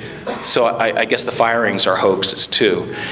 But when Planned Parenthood was so desperate to respond, this is what they did. And it's really, well, despicable but typical of Planned Parenthood. They claimed that their website had been hacked. Now, any of you know about website hacking? If your website's been hacked, you don't get to have a front page that says, "Our site is not available due to an attack by extremists." Full of it. I mean, it's unbelievable. Planned Parenthood gets away with this. And now you don't see what was below that because it gave people options to donate. So this is what Planned Parenthood does. And it was down for, I think, about a week and a half so that they could purge content, they could create new content and upload it. It was a total PR thing. Mainstream media never criticized them for it. Let me ask you this. What real healthcare organization that you know of has ever pretended to have their website hacked? I mean, they're always crying lack of access. They're the ones who cause the lack of access, particularly the lack of access to the truth. Let me give you an example of how Planned Parenthood, as the teen sexual health educator, they call themselves the leading sex educator in the country. This is on their teen Tumblr page, and a teen's writing in, "Is it wrong to be promiscuous? Is it wrong to have a lot of sexual partners?" So this is Planned Parenthood's response. Remember, 548 million tax dollars a year go to this organization. They said, since the number of sexual partners you've had doesn't say anything about your character, your morals, or your personality, or about anything at all, really, there's nothing bad or unhealthy about having a big number of sexual partners. Apparently, they've not heard of STDs or unintended pregnancies. HPV for young women. This is the leading teen sex health educator, sexual health educator. And this is the information that they give to you. I'm all about comprehensive sex education, accurate, truthful sex education, so you'll understand what are the physiological repercussions to hormonal birth control, for instance. I want people to have all the information, but the best information that you've been given is this. This contraception is always free. Self-control. We exercise it in so many areas of our lives. I mean, you could have a neighbor who gets on your ever-loving last nerve, and you exercise self-control because you just don't pop them in the head.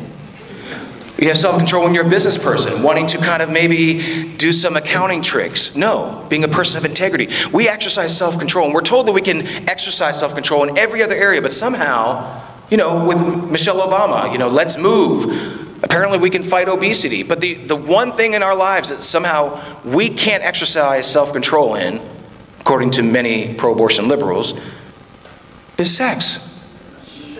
And yet it has some of the most disastrous consequences. Now, Planned Parenthood, this is interesting.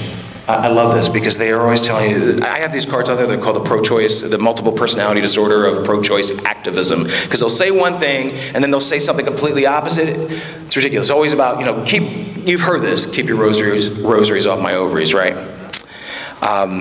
There are all kinds of things they say, many of which I can't repeat right here. But keep religion out of a woman's right to choose. But yet, Planned Parenthood is as religious as they come. They use religion all the time. In fact, they have something called 40 Days of Prayer. It's a booklet. 40 Days of Prayer, it's to respond to the 40 Days for Life peaceful sidewalk counseling that happens. And so on day 25 in this book, they say, today we pray for women who have been made afraid of their own power by their religion. This is Planned Parenthood. And they're all, you know, I talked about the whole scare no matter what. This is what they do. It's about scaring. What happens if they defund Planned Parenthood? What happens if Roe v. Wade is overturned? We won't go back. You've seen it on Twitter, hashtag we won't go back, back alley. You know, they do everything they can to protect the back alley that exists today. Just go around your city. Back alley everywhere you go. These abortionists who move from office to office having the most squalid conditions and never get punished by the Department of Health. This is who and what they are. But see, my question is, what are we going to go back to? There's an article I've written called Hang Up the Hangers. I love this. When Planned Parenthood proves their own lie to be a lie, they said back in 1959, the director of Planned Parenthood, she was their medical director, Dr. Mary Calderon, and she said this, quote, in 1957 there were only 160 deaths in the whole country attributed to abortions of any kind. Call them what you will, abortionists or anything else, they are still physicians. They must do a pretty good job if the death rate is as low as it is. So what exactly would we be going back to? The reality is, I mean, we've got the Gosnells. He is not few and far between. He is far more typical than we know because mainstream media has given up their responsibility to inform the public. Let me give you another example because Planned Parenthood, well, let me ask, how many of you have ever lied in your life? Okay, so the other half of you are lying right now. Planned Parenthood knows that they can lie and there won't be any repercussions. Because they know the mainstream media or PolitiFact, which is just a joke anyway, because it's the same liberal journalists who lie for Planned Parenthood to begin with, and then all of a sudden they're doing the fact-checking. But anyway, they know that they'll never be fact-checked at all. That's why they get away with things like this.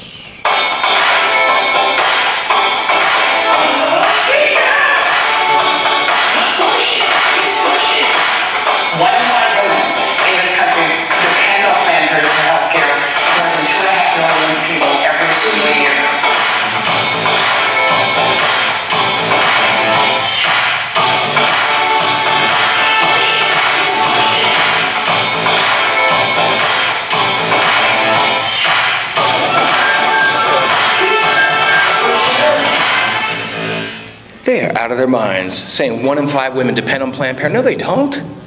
It's simple math. There are 105.7 women between the ages of 15 to 64. Planned Parenthood claims to have 2.7 million patients. We don't even know if they're unique patients, but even if every single one of them were female, which they're not, but even if every single one, that would be 1 in 40. That's just slightly off from 1 in 5.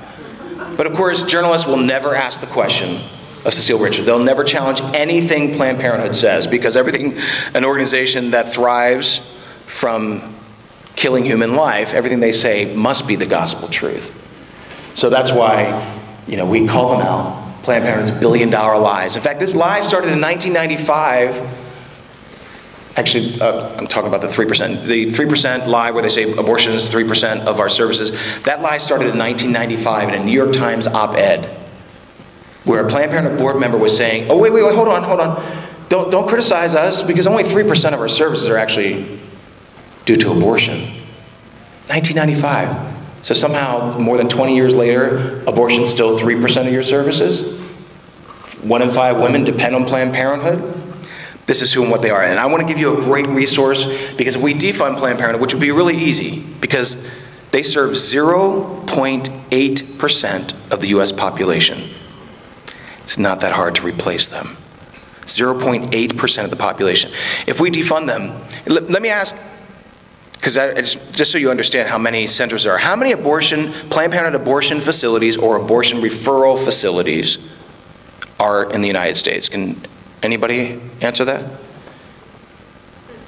Come on, some of you younger folk, 20 and younger. How many, this row right here? In the whole U.S.? In the whole U.S.? 500 what? 500 million? Well, actually, 560 of them? That's a good guess. That's really close, actually. 561. Oh, what is this? Price is Right? There is no prize. No, way too many. But there are a lot of people who believe that there are so many more. There are actually, and it's probably an appropriate number, 666. There are, it just happens to be that number.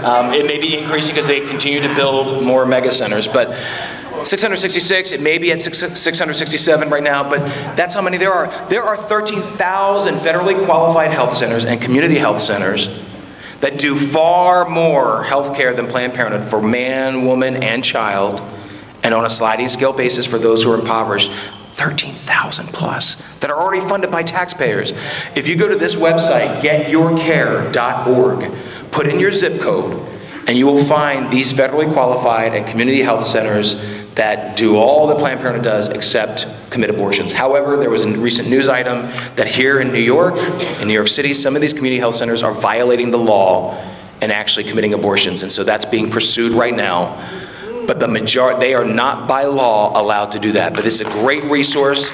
You need to call them out. So this is getyourcare.org. So I just want you to understand that they can be replaced. And then you have, Planned Parenthood exploits this. Up until they had that whole website hack, you could not go to their website and actually see one resource for those who experience the horror of being raped. Nothing. The only reason why they have it on there now is because now they're pushing, they already been pushing reckless sexuality among heterosexuals, now they're pushing it among homosexuals. So now this new video series that they have pushing homosexuality, bisexuality, whatever sexuality, in that they actually finally address rape. But since Planned Parenthood existence online, they've never had a resource to tell you where to go if you have experienced the horror of being raped. And this is the thing, Planned Parenthood tells women especially that you're not strong enough, that you can't overcome. Now, my wife, who's the executive director of the Radiance Foundation, I love her with all my life, she is ridiculously strong. I don't even understand how women get half the things done they do. It's like 9:30 in the morning, she's homeschooled all 4 kids and has 101 things done, and I'm still trying to wake up or something. I don't know. Women are the most resilient and resourceful beings on the planet. Can I just get an amen? Amen. Hey, guys, we're good too. We're awesome. And we need each other. We need each other. That is the truth. This world, I mean, harmony exists in this world all around us, and harmony is meant within humanity for men and women to complement, to work with one another. That's why the natural order of things, when it gets broken, is because men and women aren't working together. That marriage is not happening. Marriages are dissolving. That somehow single moms end up taking the role of both mother and father, and they were never meant to. So the natural order is broken. But this is the truth, especially when God is on your side. If you don't remember much of what I say today, we are stronger than our perceived or actual circumstances. How many of you have ever done more than you ever thought you could do? Just blew your own expectations. Come on, by show of hands. Some of you got some self-esteem issues. Come on. We do this all the time, and isn't it really gratifying when you exceed somebody else's expectations of you? Woo, you're like, oh, I'm gonna prove you wrong. But I'm telling you, with God, nothing is impossible, people. Nothing. Woo, I'm telling you. So I talk about fatherhood as a dad, and I love when I was hearing the wonderful worship earlier today. You know the song, he's a good, good father, it's who you are. I had a great role model for a father. I hope that I am half the dad my father was to my kids. But we have a fatherlessness epidemic in this country. 41% of children born in this country are born into homes without fathers. In the black community, that's 72%. Among Hispanics, it's about 54%. Among white families, it's about 30%. We have an epidemic of fatherlessness. In fact, if you look at all the abortion numbers, 85.5% of US abortions are among unmarried women. We're often told that Roe, it empowered women, it gave them, equality. Roe v. Wade empowered men to have sex and run. And that's why we have an epidemic of fatherlessness today. See, Planned Parenthood understands this. They understand that the communities that are more vulnerable to them, where they can prey on them, and I mean prey as in P-R-E-Y, are communities that are just destroyed by fatherlessness. They understand you take the father out of the picture, you take a lot of the protection out of the picture. When you take a father out of the home, for instance, a young girl is far more likely to be physically abused. In fact, children who grow up in, and I'm not downing single female homes. My wife was a single mom for a year. And I know a lot of them do everything they possibly can. But as I mentioned, they were never meant to be both mother and father. But children who grow up in single female-led homes are 5 times more likely to grow up in poverty. They're 8 to 9 times more likely to be physically abused or neglected. We need fathers in this picture. And I don't mean just any father. I mean a man who understands what it means to be committed, to be loving, to be a man of integrity. We need fathers who understand what it means to be a father, to be loving and committed. And so we hear this all the time because, as I mentioned, the black community is the community hardest hit by fatherlessness. And now we hear all this nonsense, and I will call it out the way it is. Hashtag Black Lives Matter. Really? When do Black Lives matter? Where do they matter? Because if they only matter at certain times and certain places, then they don't really matter. The Black Lives Matter movement just announced solidarity with the most radically pro-abortion group called Sister Song. These leaders of the hashtag movement are radically pro-abortion. So which Black Lives matter? They want to talk about police brutality being the civil rights issue of our day? Are you kidding me? I'm not saying there isn't racial injustice, there is, but let's just do a little comparison here. NAACP tweeted out that there were 76 unarmed black lives killed between the years of 1994 and 2014. Every loss of life is tragic. I am not diminishing that. But that equates to 5 lives per year. There are over 330,000 unarmed black lives in the womb killed every single year, and these activists praise it as reproductive justice. We need to get our priorities straight. And for those people who are apologizing for saying all lives matter, you need to stop. Because the only reason why black lives matter is because white lives matter, because brown lives matter, because human life matters. You have these news media outlets pumping all this propaganda, trying to make it look like today it's worse than it was in the 1960s. Come on, people. We have a biracial president. We have who, by the way, growing up with a single mom, should be one of the champions of life, and he chooses not to be. But he can also change. So you got to pray for Barack Obama, because he should be pro-life. All the more reason. I mean, we already went through a period in history when some people with this kind of skin were considered non-persons, less than human. Humankind has a way of doing that. Because when you label somebody as less than human, then it allows you to treat them any way you want to. Slavery did the same thing. You're not human enough, the Constitution doesn't apply to you. Dred Scott, ruling was 7-2. The same thing with Roe v. Wade. The ruling was 7-2, saying that another group of human beings wasn't human enough, therefore not protected by the Constitution. How many times we got to keep repeating this? Because anytime man, woman, or governmental institution gets to decide who is human, who isn't, who is a person, who isn't, what's the natural consequence? What naturally follows? What have we seen throughout history? Discrimination, destruction, and death. Human beings can never be the arbiters of human value. That's not our job. It's already been determined way before us, and by a much higher court than the Supreme Court. Can I get an amen?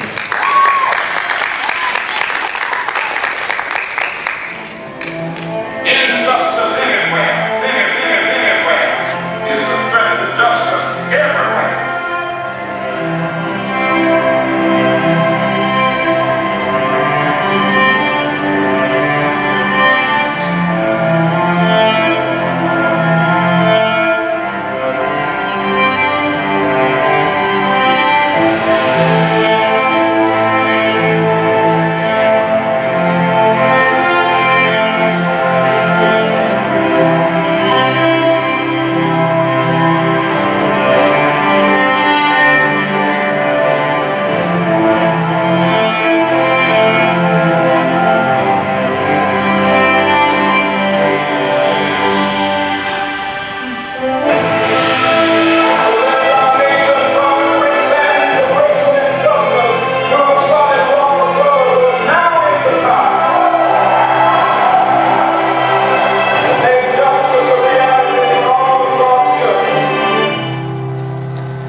How many of you knew that in this city, more black babies are aborted than born alive? This is from the New York State Department of Health. For every 1,000 black babies that are born alive, 1,180 are aborted. And NARAL and Planned Parenthood and all these pro-abortion groups, including the NAACP, call it reproductive justice. Where is the justice in killing defenseless human life, no matter the race or ethnicity? This is the reality here in New York City. So I decided I was going to take on the NAACP because I couldn't understand, how do they partner with an organization that was birthed in eugenics, which is this whole mindset that we could breed a superior race. It was a deeply racist movement, elitist movement, believing that only certain groups of people should be able to reproduce. So it said that those who were incarcerated, those who had physical disabilities, women who had children out of wedlock, and then they had this huge category called feeble-minded. They said all these people should never be able to reproduce. They even supported forcibly sterilizing people. 60,000 plus were sterilized in this country as a result of the American eugenics movement. But just to understand, so they had this large category, feeble-minded, which basically would include most of Congress today. That aside, who are they to say that? They would be like saying, you know what, you guys on the right side, you're fit, you can reproduce. You guys, I'm sorry, we're gonna segregate you onto a farm for the rest of your lives, you may not reproduce. This was the whole mentality. And yet the NAACP works with an organization that was birthed in that and has never separated from that. And why do I say that? Because the mother of Planned Parenthood, Margaret Sanger, who was a eugenicist, she was a racist, she was elitist. More important than that, she was just anti-human. They celebrate her every year by giving out the Margaret Sanger Award. How do you separate from your racist past if you celebrate the racist with an award given out to those who promote abortion and people being treated less than equal? But this is who and what Planned Parenthood is. So I took on the NAACP. I wrote an article about them entitled, oh, let me just get past this, right here. The National Association for the Abortion of Colored People. Yeah, they didn't like it. They didn't like it and they sued me. They sued the Radiance Foundation, which is ironic. I mean, suing a brown guy for exercising one of my most basic civil rights, free speech. I never knew as a kid the irony of that. I used to love and revere the NAACP. They're supposed to be protecting the most vulnerable, most disenfranchised, and yet they actively partner with Planned Parenthood. They passed a resolution in 2004 saying that they support the right to abortion. And you know what's even crazier about that 2004 resolution? It came after the passing of the Partial Birth Abortion Ban Act of 2003. That's why they passed this resolution. For those of you who don't know, partial birth abortion, the baby's partially birthed, and they'll sever the head, and then... So, they sued me, and you have to decide in life, am I going to be uncomfortable? Am I going to be inconvenienced? Will I stand for the truth when I may be the only one around? We could have just, bowed to their lawsuit. They sued us. We could have just said, oh, we're sorry, we'll take it all down, we'll remove it. No, we didn't remove it. We fought them in court. They spent almost $1 million suing us and lost after 2 years at federal court level. When God calls you to do something, people, you better do it. The impossible is not impossible. And those who pretend to be your friend, like the NAACP, like the Black Lives Matter movement, you need to understand there's a difference between being empowered and being fooled by those in power. Especially young people, you have to understand that. And so I just thank God because they picked on the wrong person. I mean, you grew up in a family of 15. I'm sorry, I was not the quiet one. Never the quiet one. Never the one to shut up. But I could talk a little bit about Margaret Sanger, but I just need you to understand, this is, when people talk about birth control, I just need you to understand who and what Margaret Sanger was. She was the mother of Planned Parenthood. She founded it. This is how she described birth control in her own book. Birth control itself, often denounced as a violation of natural law, is nothing more or less than a facilitation of the process of weeding out the unfit, of preventing the birth of defectives or of those who will become defectives. See, this is what happens. Margaret Sanger grew up in poverty. She had an alcoholic father. She grew up in brokenness. We have choices. We can continue to live in brokenness, or we can choose to rise above the brokenness. And she never did. This is Margaret Sanger, the woman that Planned Parenthood celebrates all the time. Let me give you some examples. I'm going to skip past some of this, because this is what's beautiful. Nobody can measure this in you. People try to measure your intelligence quotient. Does anybody remember having their IQ measured at some point? Was it a good day? He's like, it's not even that accurate anyway. But you know what? Your IQ gets measured all the time, but no one can ever measure this. Which is why I asked you earlier, how many of you have ever blown your own expectations? You just did more than you ever thought you could do. Because that's how we are created. And you know what? It's interesting when I listen to Nurse McCarthy and Zaccharos, did I get the last name right? Oh.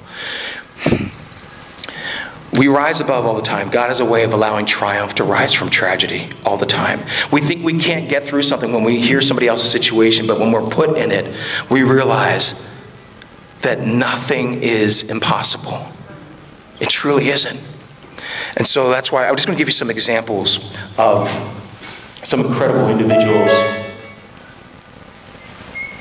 Now, you may have heard of this name. Anybody's ever heard the Christmas song that we've probably heard millions of times, Santa Baby? Sung by Eartha Kitt. Eartha Kitt was a cabaret star, dancer, comedian, activist, voiceover artist. In fact, she's the voiceover. Anybody see Emperor's New Groove? Disney's Emperor's New Groove from a few years ago. Nobody's ever seen that? Come on. I love that cartoon. She's Yzma, yeah. She also, the song Santa Baby is hers, famous. She was born as a result of rape. Faith Daniels, a journalist, TV journalist. She was the youngest woman, the first woman to become an anchor in broadcast news. And during her talk show, at the end of it, she was talking about difficult pregnancies. And at the end of it, she shocked her whole audience and said that she was also conceived in rape. We think that those conceived in rape will never amount to anything. Here's another individual that you may have heard of. The reason why I call myself a creative agitator. Because Frederick Douglass said the way that we address injustice is to do what? Something very simple. Agitate, agitate, agitate. 3 times in a row, people. Pretty simple. Agitate. Say it again. Agitate. Say it louder, people. Agitate, agitate, agitate. Now, Frederick Douglass, he was a former slave, he was an abolitionist, he was an ambassador. He actually reshaped the conscience of President Lincoln on the issue of slavery. Frederick Douglass also was a writer. He was probably the best speaker, the best orator of his day. Amazing man who had to start his own newspaper because, surprise, mainstream media wouldn't tell the truth about slavery. So he started something called the North Star in Rochester. And he said, there is justice to be done. I cannot and will not be silent. Frederick Douglass was born as a result of rape. Now, this is not to say that you have to achieve any certain level of anything, because you don't have to make all kinds of achievements to have value. You have value simply because you exist, period.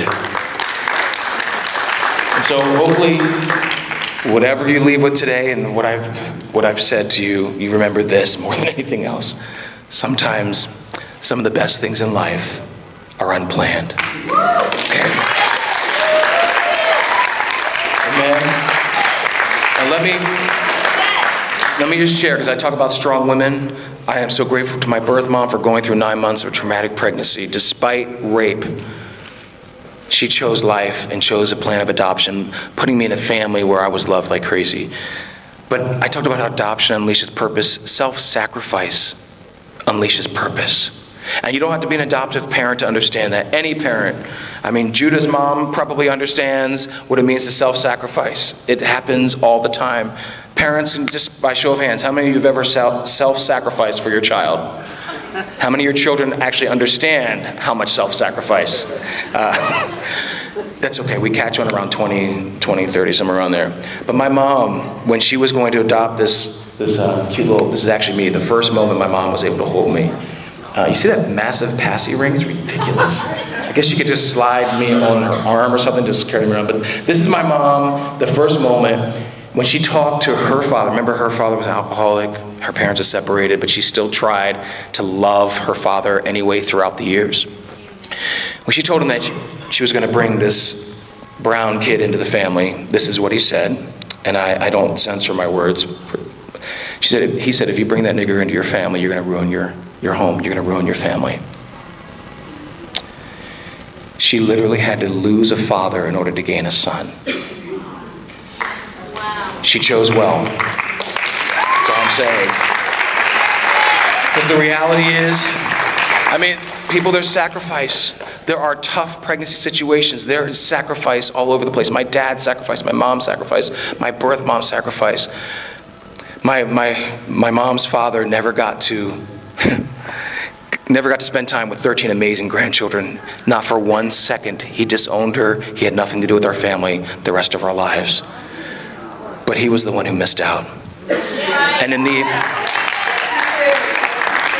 I just have to say, in the eternal, self-sacrifice gives us eternal purpose. Self-sacrifice unleashes purpose. We see Christ's sacrifice for us, which is what we model, which is what we should model all the time.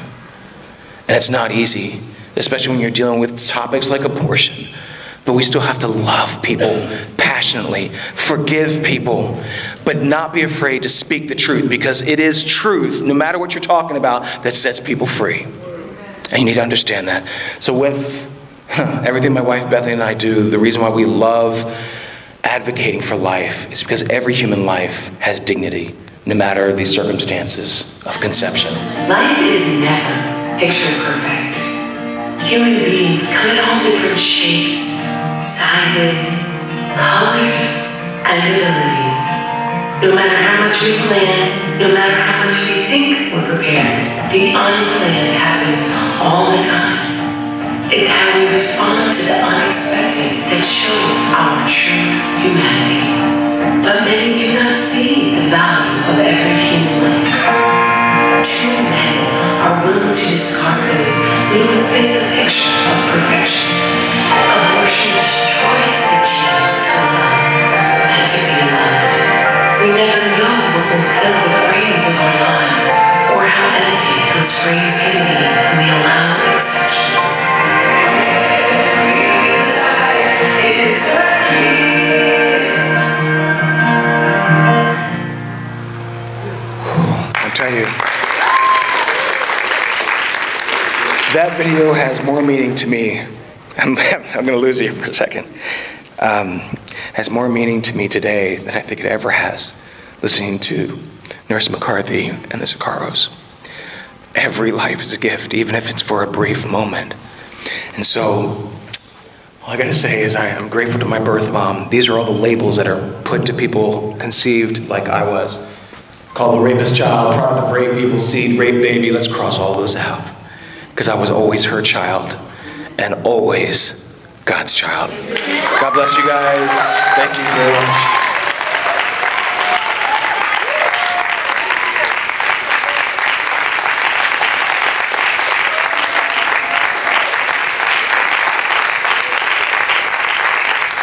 Okay, thanks everyone. I'd like us to have a seat and so we can begin the afternoon portion of our presentations.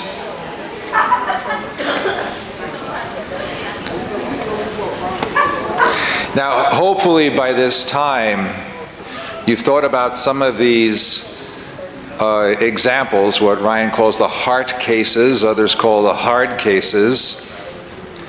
These examples where people feel that the obvious solution, the compassionate solution, the reasonable solution is to end a human life.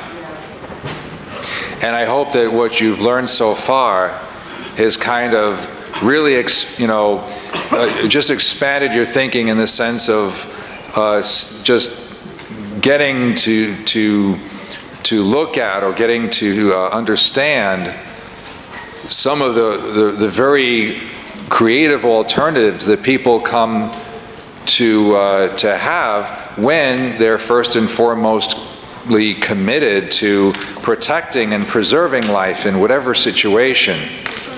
So one of the things that you will often hear, and I will tell you in my years of teaching high school, I have heard this so often, almost every year when I teach the subject of abortion, that they say, well, what if you have a case where either the mother is going to die or the baby is going to die?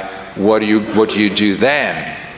And I have my own way of explaining it to them, but nothing really compares to really engaging in conversation a caring and a pro-life physician who deals with these situations all the time and does everything to care for both patients, for mother and child. So without further ado, let me introduce Dr. Masali.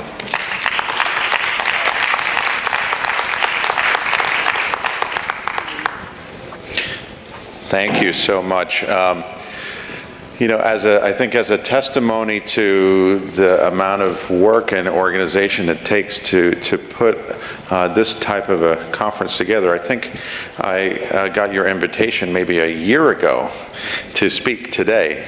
So a great deal of effort goes into it, and I want to thank you for inviting me to speak and for all the work that your team has done, you and your team, your life team.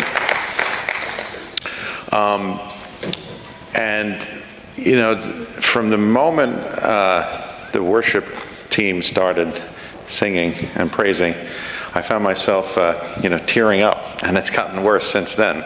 And I'm not usually like that at all. My wife texted me to wish me good luck, and I said, gosh, I'm a mess, and I feel completely inadequate to talk to the group. But it was a really, I think, interesting experience for me getting ready for this talk and looking at the angle of situations where there's a complicated pregnancy, often a situation where the mother really desires the pregnancy, and there's a medical complication where continuing the pregnancy perhaps poses jeopardy to the mother's life and the baby's life. So it was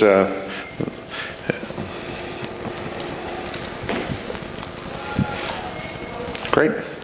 So it was a real opportunity for me to try to tackle this subject, and I'm not a clergy, I'm not a theologian, I'm not a social worker.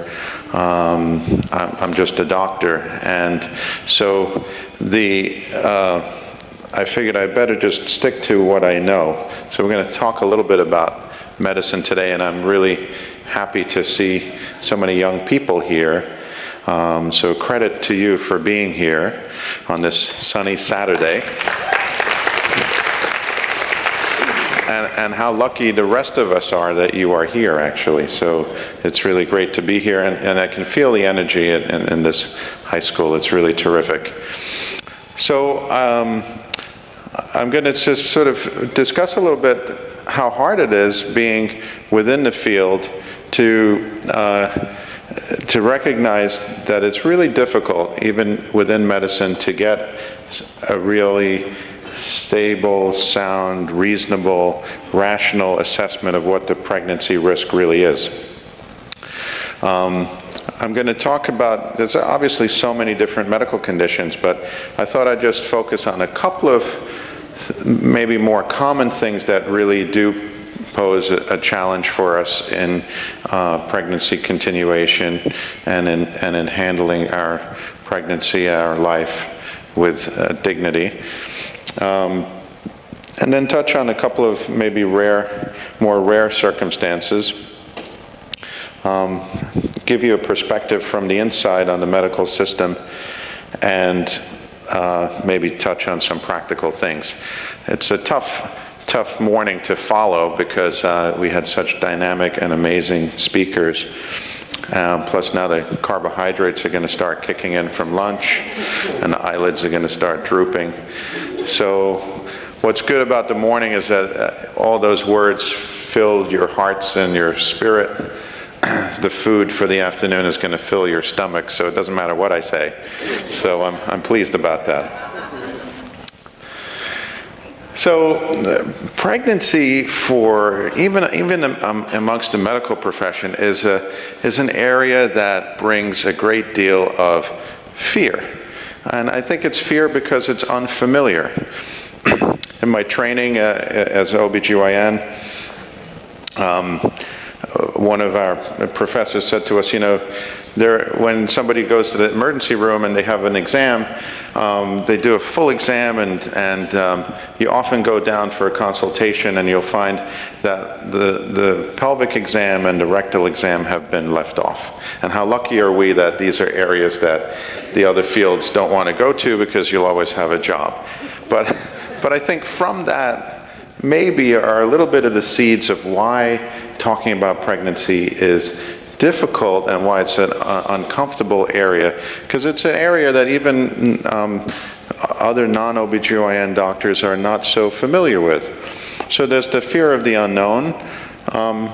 Health professionals worry about harm to the baby, and I think especially here in New York there's a very real concern about litigation, and these factors do play a role in how moms and couples are approached and families are approached when they're dealing with a difficult situation, a difficult pregnancy. So maybe a little bit hard to see behind me, but I'm going to tell a little story. This is kind of a cartoon, and this is a real-life picture of an adult intensive care setting, where you can kind of make out as there's lots of equipment. And there's lots of TV shows now about medical care, and they love to put all these machines with bells and whistles and gadgets. And so when I was in my residency training, there was a pregnant woman who had an acute infection of her gallbladder. She was about 34 weeks pregnant, I think, and she had to go to the operating room to remove the gallbladder, and she recovered in the recovery room, which really looks a lot like that. It really was an intensive care setting, and served as a spillover for the ICU when they were full. So really amazingly well-trained nurses and doctors, and every sophisticated piece of equipment.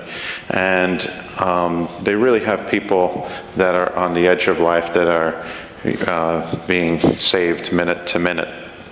So our patient had her gallbladder operation, and she went to that recovery room setting and was recovering, and then there was a frantic call to the labor floor that the patient was having abdominal pain and started to have some vaginal bleeding, and we need to come and see what's going on. And so I arrived and did an exam, and realized that we were about to have a birth in the ICU. I can't tell you that these professionals that were very calmly taking care of truly people in critical condition absolutely flipped out. They absolutely freaked out. And she was just having a baby. She wasn't intubated, she wasn't sedated, she just had surgery, that's true, but otherwise she was just a woman in labor about to birth her baby. And we did the delivery right there, because we didn't actually have much time. We got some gloves on, delivered, and baby was crying and healthy, thankfully, and all was well, thank God. But it was absolute bedlam in the ICU. Nurses were saying, "We can't have this. How can this be? This is not right." And it was amazing. It was amazing to look around and just see these really critically ill people, and something like a normal birth would unnerve people so much. And I think that's part of what really we're dealing with when we try to really get a fair and balanced assessment of what the risk really is to a mother in a complicated pregnancy situation. So under the heading of maybe a couple of more common things where the mother's life may be in danger with a continued pregnancy, ectopic pregnancy sort of comes to mind. So I'm going to talk a little bit of medicine again because I don't know anything else. So perhaps it'll be an inspiration for especially some of the young people in the crowd. We really need some of you to go into medicine and help us take care of people. So if you find this interesting, think about it.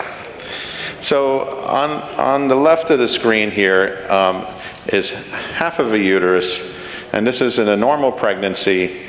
Here's the tube, here's the ovary, and the egg comes out of the ovary, meets with the sperm in the tube, is fertilized, travels through the tube, and implants into the lining of the uterus, and a normal baby begins to develop. So in an ectopic pregnancy, the egg comes out, gets fertilized, and then gets stuck somewhere along the tube. Ectopic just really means outside. And so there are other places, not just the tube, where a pregnancy could take place where it's not supposed to be. And a couple of other places, oops, sorry about that. A couple of other places are, it could be in the connection between the uterus and the ovary. It could be in the ovary itself. It can be in different parts of the tube, the narrow part, the middle part, right here in the beginning part of the tube. It could be right where the tube meets the uterus. It could be in the cervix, or it could be completely outside in the abdomen. That's an abdominal pregnancy. But luckily, the most common places to find the ectopic is in the tube, 98% of the time. And I say luckily because as we try to approach how can we take care of this human life with dignity and with sanctity, it turns out that the location of where the pregnancy is makes a difference in how we can approach taking care of the mom with this ectopic pregnancy. So this is often a procedure of how we discover or how we see what's going on. This is a diagnostic laparoscopy where we put a little telescope type of instrument into the abdomen, and we have this little camera. And one of the things that we often see when you put the camera in is there may already be a lot of bleeding inside the abdomen. One of the reason why an ectopic pregnancy is a danger, a threat to the mother's life, is that that pregnancy could burst and bleed, and the women can essentially bleed to death. So once you can kind of, they're not always ruptured, you don't always see the blood, but once you clean it up, and I keep using the advance instead of the pointer, sorry. So here's what you see in a ectopic pregnancy where the pregnancy is in the tube. So this is the uterus, and this is sort of the middle part of the tube, and you see this big bulge. And this is exactly what it would look like if you look in through your laparoscope. So if we kind of look and see what is inside that tube, you see the very early baby in the tube. And that's why it has this bulge. So how do we handle this situation? It's interesting that a good number of ectopics can resolve if you just watch them closely. But that's a situation that is really dicey, because even today, even with great medical care, ectopic pregnancy still accounts for a leading cause of death. So you have to be really, really careful. And I think it's really difficult, especially in this time of expensive medical care, that somebody comes into the hospital and just you watch them and closely to see what happens. But that is still a potential management option.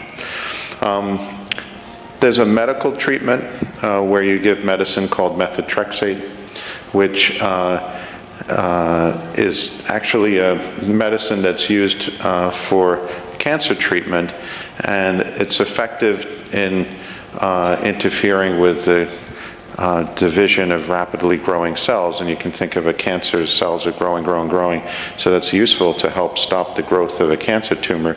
But then a pregnancy, a baby, is also rapidly dividing cells, and there's a great deal of concern with whether it's appropriate to use this kind of medication.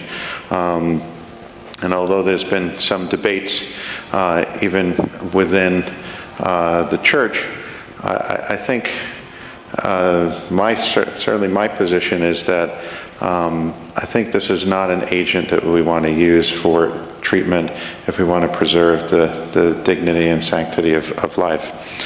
And then there's a surgical approach. You can remove the tube, the fallopian tube, part of it or all of it.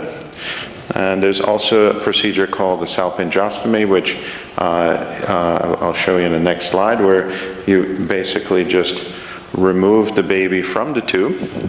And then lastly, there's for some of the ectopics that might be located in other areas, like where the tube meets the uterus or in the cervix or some other areas, you may need to remove that part of the uterus or remove the whole uterus. So here on the left is a salpingostomy. So there's that bulge in the tube where the pregnancy is, and you make a little incision and the baby is removed. The problem with sort of this approach from a religious perspective is that this is an operation that's being done to directly take the baby out, and would qualify really to fit with the definition of what an abortion is. We're directly going in to remove that baby. And so while management of the ectopic is important for the mother's life, that would not be a preferred approach. Another approach is a salpingectomy, which is removal of the tube. And here's the uterus, here's the fallopian tube, there's the bulge where the early pregnancy is developing, and this procedure removes the whole tube without going directly after the baby. I think what's really important as I kind of reviewed this subject is it's not helpful to anyone to just sort of think about treatment of the ectopic pregnancy without making a proper diagnosis of what are we really dealing with. Pregnancy can begin, and beta-HCG is the pregnancy hormone. So when we do a pregnancy test at home or a blood test in the doctor's office, that's the stuff that's being measured, is the pregnancy hormone beta-HCG. And somebody could have a positive blood test at a very low level of hormone, and that's a few cells that started, and the pregnancy does not continue beyond there. It's a pregnancy that started and failed on its own. And what approaches we're able to do makes a big difference. If the baby has died, if the pregnancy has ended, that allows you to manage the situation in a very different way. And I think it also is very important for the woman herself to know that she's not committing an abortion if her pregnancy, if her baby has already died. So it's important that we do the kinds of testing that helps us and helps the woman and helps the couple know really what are we dealing with. And we do sonograms and we do levels of hormone that really help us to know, is this an early pregnancy that's normal, that's developing? Is this a pregnancy that started and has ended? And so the discriminatory zone is sometimes talked about, and so it's important to know what that number is and put it together with what the sonogram picture looks like. And then the sonogram is actually very dependent on who's doing that ultrasound. Sonogram, ultrasound, same thing. The skill of that person is important. The quality of the equipment is important. Whether there are things that make it more difficult to see the pregnancy. Fibroids are these areas in the uterus that can cause shadows and make it difficult to see the pregnancy. And how good is the laboratory and that beta HCG actually? There is some variation. This is a sonogram picture. The uterus is over here. And here is a baby that's unfortunately developing in the fallopian tube. If we get it a little closer to that, this is the little early developing embryo, and it's inside of the sac. But we know from studies that when the embryo gets to be a certain size, we should see the heartbeat. And if there's no heartbeat at a certain size, if the sac is not growing properly, there are ways to know whether the baby is really alive or not alive. And it's important and worthwhile endeavor to pursue that so we all know really what are we dealing with. So I think those are some considerations when we talk about a common situation or not so uncommon situation of ectopic pregnancy, that there are really ways of taking care of the mother's life that still preserves the dignity and the sanctity of life for the baby that was developing outside the correct place. And as an aside, sometimes an ectopic, so I have delivered an abdominal pregnancy, a baby that was outside the uterus and nobody knew it. And when you looked at her tummy, you'd think the baby was in the right place. And in fact, the baby grew outside, and that's an unrecognized situation where everything, turned out fine for the baby. Sometimes it's a complication in terms of what happens with the placenta. But so I think getting the information is really critical to handling that situation well in terms of keeping the mother's life safe, at the same time preserving the dignity. So it's possible to do. Another sort of not so rare situation is high blood pressure pregnancy. And a specific type of high blood pressure pregnancy is called preeclampsia. One of the things that struck me as I sort of got ready for this talk is actually how very few things really were potentially a conflict. That most of all the difficult situations that we deal with, and certainly sometimes like you were saying, Father, every year as you teach your class, you hear about this, what if the mother's life is in danger? It's actually very, very, very rare situations where that's truly a situation. Now, if preeclampsia occurs very early in pregnancy, this can be a problem. And I think as we talk with pregnant couples, as we talk to others, especially others that may not share the same views that we do, I think it's important to understand some of this, and why I decided to sort of take a little bit of a medical bent to the talk today, because we can't just sort of camp out on each side of this issue. We need to be able to talk to each other, and we need to have a respect for some of the views that we each hold. And so some of these medical conditions, they really are serious and they really are real. So in this type of high blood pressure, if I get high blood pressure, I can be treated with a tablet, but preeclampsia can only be treated with delivery of the placenta, and since the baby and the placenta are a package deal, it really means delivery of the baby as well. So that's how it's treated, and unfortunately, when it happens very early in pregnancy, that's the most severe form of preeclampsia. And I think something that this condition also helps to teach us and remind us is that, especially if preeclampsia occurs really early in pregnancy, even if somebody has an abortion, ends the pregnancy, that doesn't take care of the bigger problem, because it turns out that when you get a very severe preeclampsia, the chance of it happening again, and maybe even earlier, is quite high and increases. So if this woman wants to have a baby,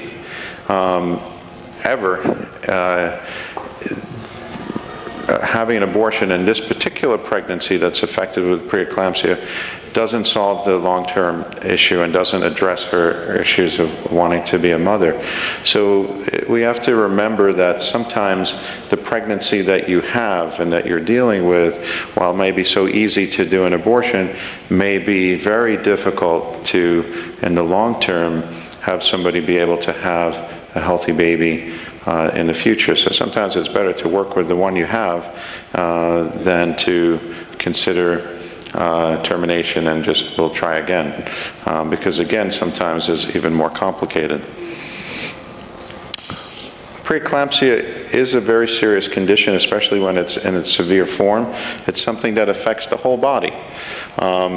It's not just high blood pressure. High blood pressure is just one of the findings, but it affects the brain, it affects the lungs, it affects the liver, it affects the kidneys, it affects the baby itself, the developing baby. And of course, the blood pressure is one of the findings, and when blood pressure gets really high, people can have strokes, and placentas can separate, and babies and mothers can die. This is a tough picture, and I kind of debated whether or not to put it in there, but I think it's important to know that it's easy to just say, oh, don't have an abortion, but especially for many who may not share the same views, this is what they're also kind of picturing and thinking about. You know, this is a poor mom. You can see how swollen her face is. She's had a seizure, which is one of the things that can happen with preeclampsia. You can have strokes. There can be a lot of very serious consequences. So what's closely related to preeclampsia, and this is in this category of a couple of maybe not so common things, or more common things, but this one is a much more rare variety of preeclampsia, where the liver gets affected, and moms who have this condition have a very high likelihood of dying, and it's often really, the treatment is often really liver transplant, so you can see it's a big deal. And maybe the third thing in this category would be infection.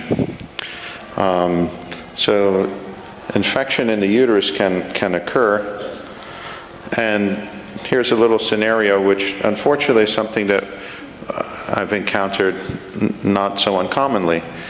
This is a 30-year-old mom who's on her second pregnancy. She had a full-term birth, no problems, healthy baby, and at about 19 weeks of pregnancy, her water broke, and she developed an infection and now has fever and chills. There's a tender uterus. All her blood tests are showing that she has an infection. And antibiotics alone are often not enough to treat this infection. And surgeons will tell you, you have to, whether it's an appendix that's infected, or you have to get the infected part out, and then antibiotics can help. And so this is such a difficult situation. The baby's still alive, but mother has a very severe infection. What do we do? So some of the possibilities, you could have an abortion procedure. This would be known as a dilation and evacuation at that time of pregnancy. But it's important to remember that that itself can be very dangerous to the mother.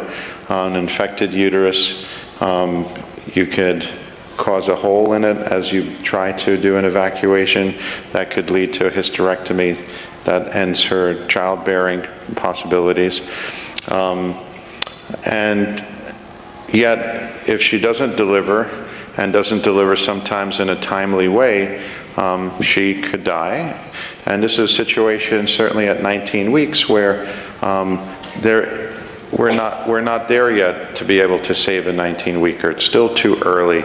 Our attempts for mom or baby would be really futile. And so pregnancy continuation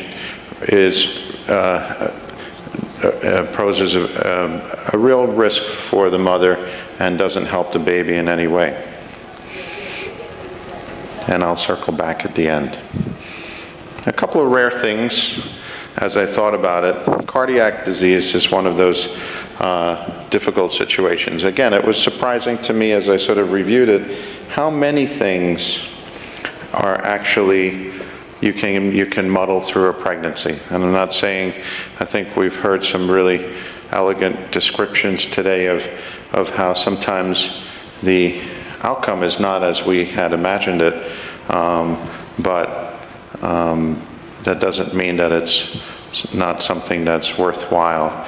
And so the rare cardiac conditions that might truly be a situation where the mother's life is in danger by continuing the pregnancy are some of the conditions where the valves have a problem. And I love to talk about physiology, but I will try to stay on track. This is a valve. This happens to be the aortic valve, the valve that connects the left ventricle, which is the main pump of the heart. It pumps blood all the way out through the aorta that goes to the rest of the body.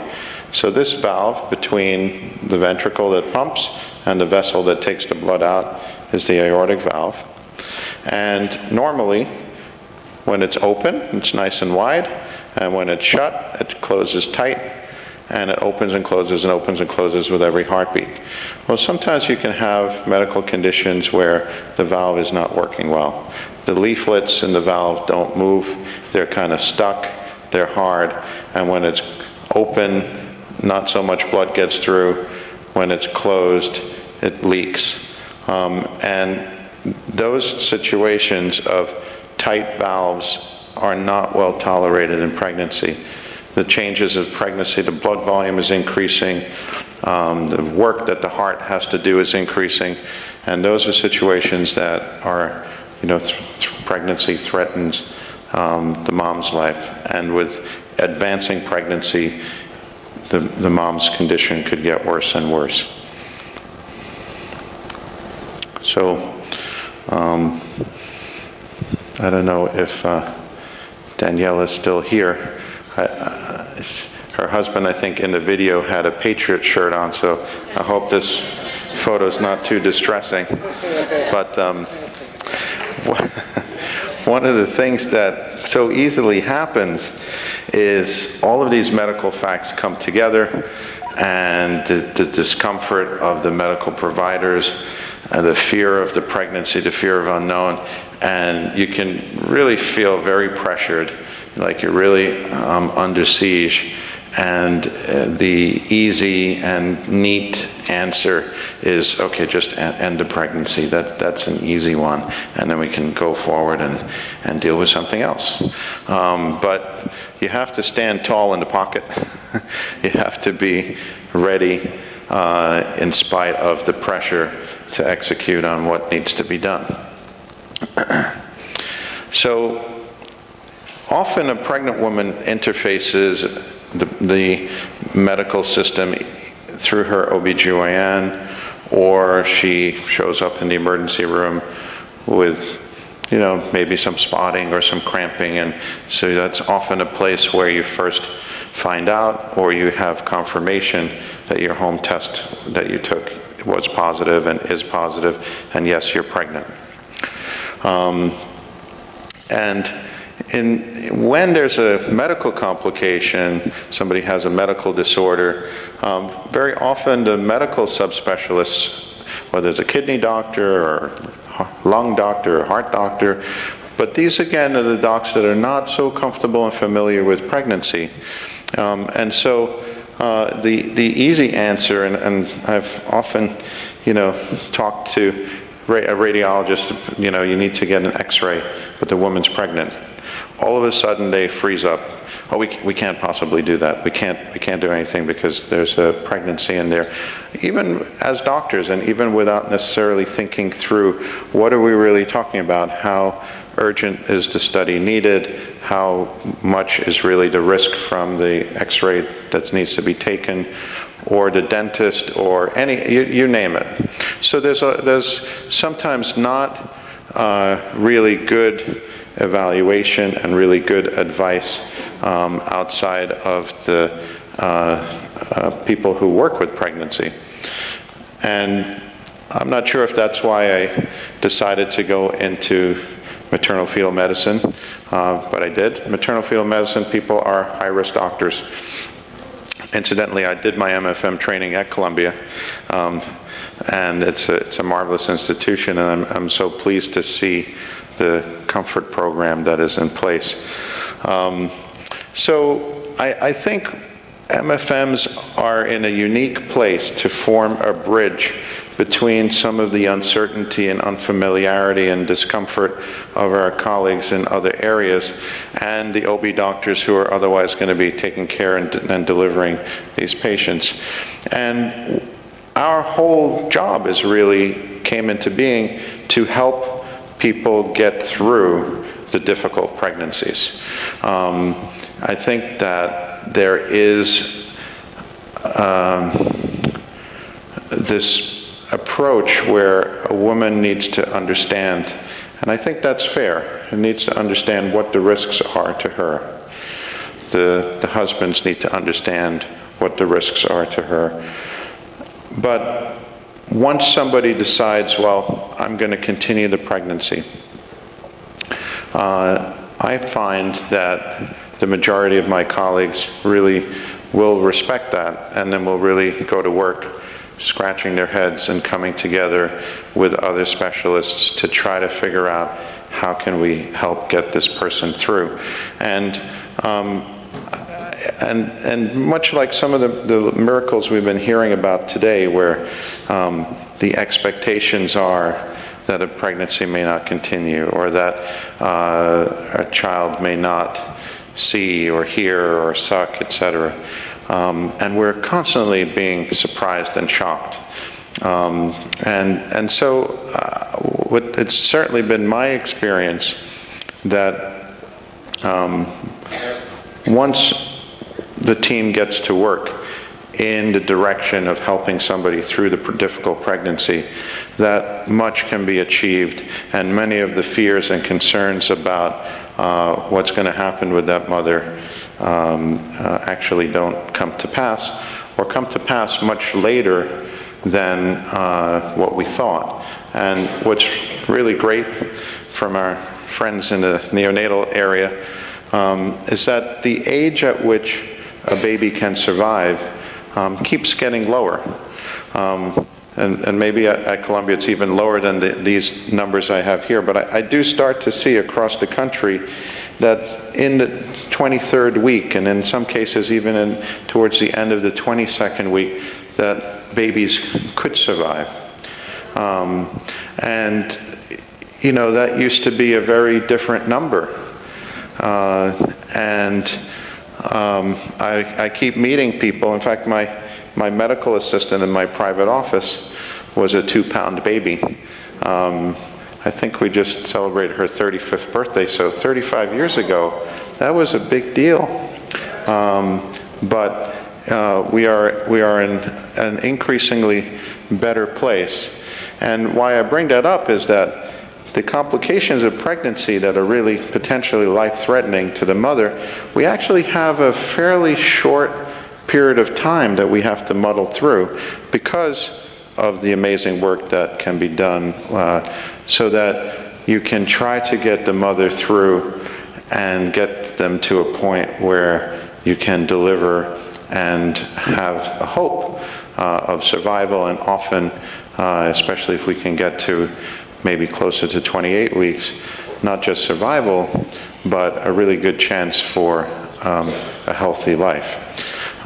So I find that in reality, the circumstances where you have a life-threatening condition, where the mother needs to terminate her pregnancy or is advised to terminate her pregnancy for her health and safety, really becomes a very unusual circumstance.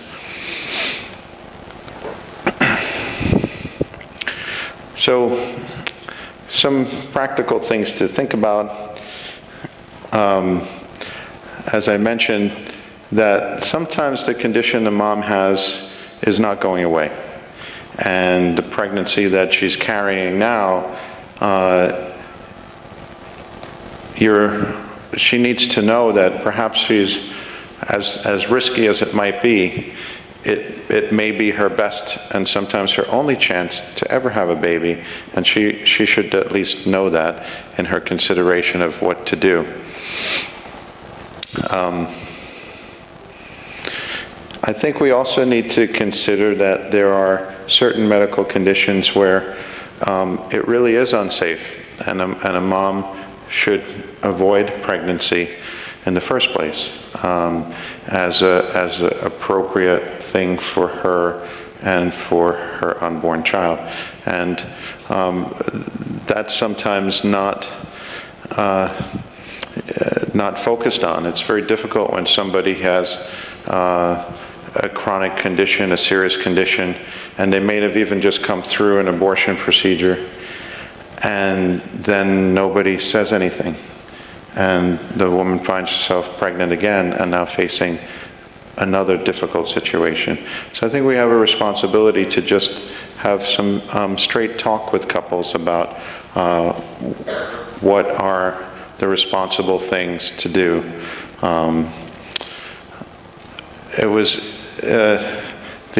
I find myself, too ignorant about adoption processes. And it was great to hear Ryan earlier today. I think we all need to do a better job, and I think we need to really examine as a community what are the obstacles to adoption. Certainly for a couple who really wants to be parents, but may be at risk for them and for their baby to conceive and carry a pregnancy. Adoption is something that we need to do a better job at in understanding how to do it and making it easier to unite children that need loving parents with parents that need children to love. Some of these high-risk conditions really need a mother to be located close to a hospital that really can handle this kind of condition. And we need to try to explore, especially for people, we're lucky in New York City, we have so many major medical centers, but especially in some of the more rural areas, how do we help locate a couple close to the hospital where they can have good care that helps get them through their difficult pregnancy, so that abortion is not the answer.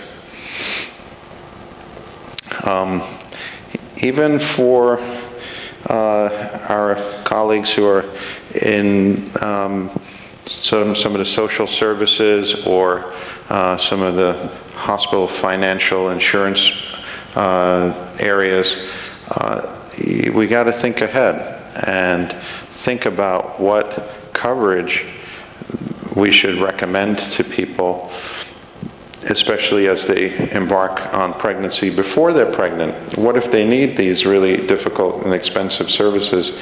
Is the health plan that they selected a good one to handle those things so that they have choices to continue the pregnancy and not be in a really difficult place of having to wonder how are they going to afford to make a decision to go forward and keep their baby.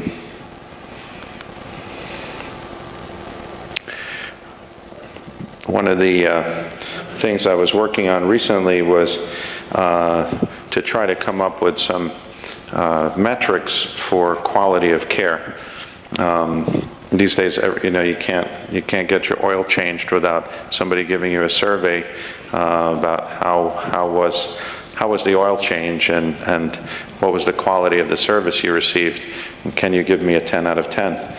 So I was thinking about quality of metrics for medical care, and as I was doing some sort of searching around, I found a really fascinating metric, which I think is really where we're at.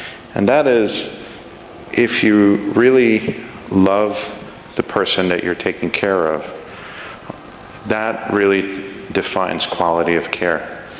And all of these decisions, I think, need to be rendered with a great deal of love.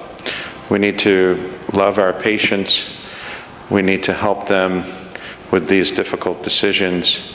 And I think when we're in that situation, the only decisions that we can make with good conscience that we know deep down sit right with us are decisions that preserve the sanctity and dignity of life. And I think it's just like Daniela's friend when she called her and said, what should I do? And she said, I think you should do whatever you think is best as a mom. And I think that's what that's about. That is, if you love, you will find the right decision. And the right decision invariably is one where you're going to care for that unborn child. I'm always reminded and humbled that medical care can't prevent death. We still haven't figured out how to stop death. And we're not able to cure all diseases. And I'm very grateful for all of those who pick up where I leave off with medical care, where you can really minister to greater things than just health and life. And I'm going to just end with who decides anyway what is a good pregnancy outcome. This is not really a question for society to tell us what's a good pregnancy outcome. I think one of the themes for me running through this morning today has been that things are messy. Life is messy. And especially here in the United States, we like it to be neat and fit into boxes and romanticized sort of versions of marriage and house and manicured lawns, and and it's not that way. Life is not that way. Life is complicated and messy, and the people really to ask probably of whether this is a good outcome are if anybody, maybe the child. And this little boy is one of my patients who had a Down syndrome boy. This is him. And here he is winning a medal at one of the Special Olympics. And he's a happy boy, and he's a complete joy to his parents and to his brothers and sisters. And people would say,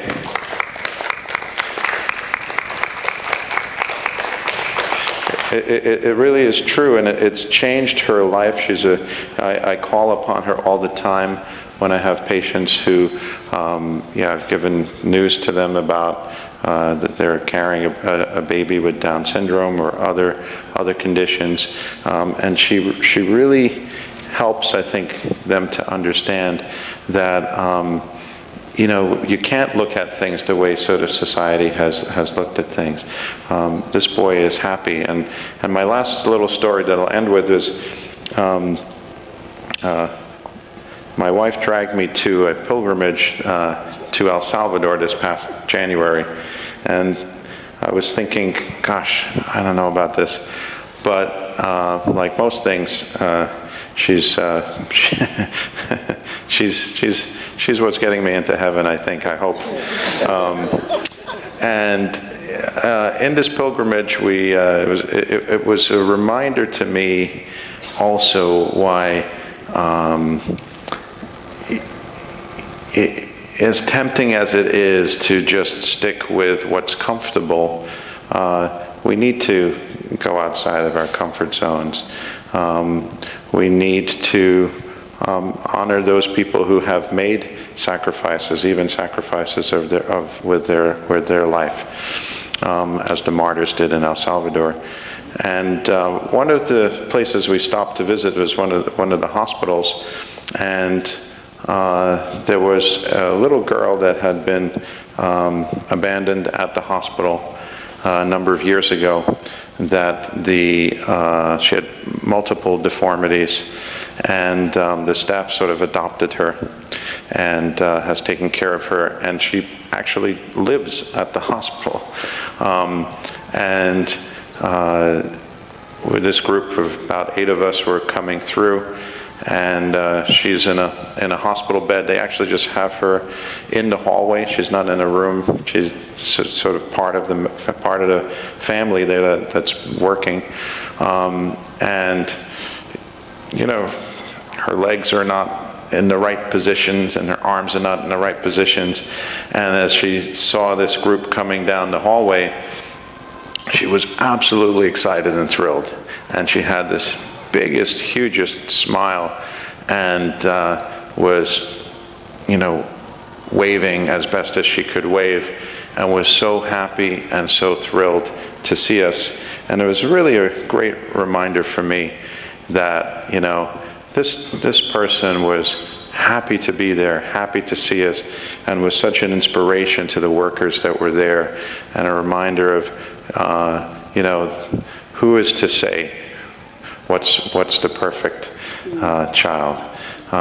It's really not for any of us to say, because every life, every child is perfect. So thank you. If I could just start, I wanted to invite one of our panelists, and they haven't had a chance to meet yet, Cheryl Riley, just to say, if she can, in just like a brief, like 5 minutes or so, to introduce herself, and just at least begin to address the question of whether a termination of pregnancy is a helpful or healing outcome for people who decide to go that route. Cheryl is part of the post-abortion healing ministry for the Diocese of Newark. Thank you. Thank you. I've been doing post-abortion healing work since 1997. So unfortunately, I get the calls after the couple or the woman has decided to terminate her pregnancy. And I could tell you that the healing that needs to take place is profound for not only the men, but the women. And that's why I was so glad that Ryan brought up the post-abortion healing, because it's a huge, huge part of our society. There are many that need healing. So I'm thankful to be part of this ministry. We continue to heal, especially during this year of mercy. So I thank you for having me here today.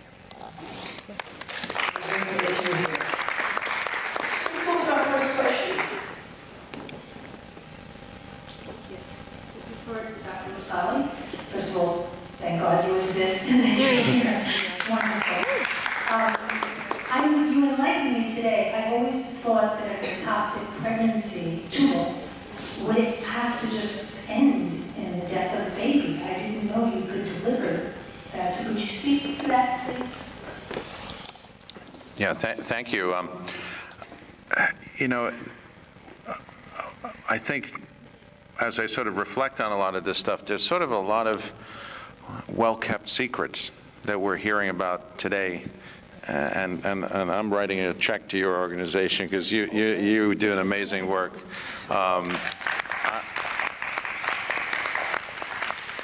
And one of the things that, you know, really isn't explored is what can we do to maybe even help bring an ectopic pregnancy so it doesn't have to end with the death of the baby, which is what it does now.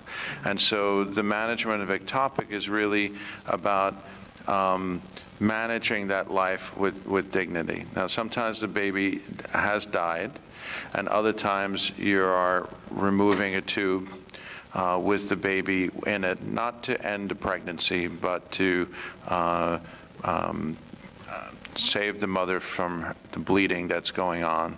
And so it doesn't lead to a baby in terms of a life outside of the womb, but that is a life that very certainly had an impact on that couple, on that woman, and that may be one of the briefest examples of life, and yet it's profound, and much like the work that everyone at the table has been involved with. Women, it's not a religious thing. Having had an abortion, having lost a baby, continues to be something that doesn't sit well with them and continues to, I will use the word, haunt them for years to come. And so that's another best kept secret, right? We need to understand and help our moms know that, you know, abortion really isn't the answer.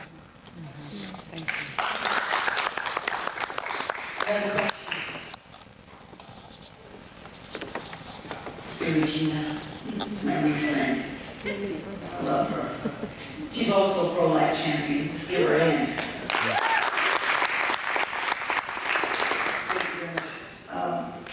Actually, there were a couple of questions. One was to Dr. Masali, and or I'll just do the one to Dr. Masali now. I had heard that some ectopic pregnancies that there were, if the mother was amenable to it, that when they excised the two sides of the tubes, that they could try to, I don't know exactly how to do it, but attach into the womb. I mean, it doesn't work most of the time, but I wonder if you could expand on that, if there have been some of these tendencies or attempts. Thanks, and I think that's what I meant when I tried to say that we need to be courageous enough to look at options to see if there's a way we can help an ectopic pregnancy to maybe implant in the uterus. I'm not aware of any successful transplantations, but you hear in the news about now the uterus is being transplanted and things like that. So it's possible, at least in theory, and worth trying, even though it hasn't been successful. But nobody really tries it or works on it, and more so it becomes really difficult, especially in the current medical system. If you're doing something that's outside of sort of the standard of care, it's a vulnerability, and so there needs to be support and a way to explore some of these things. But one can try, but as a practical matter, it hasn't worked so far. This question is to Mr. Pilsner. When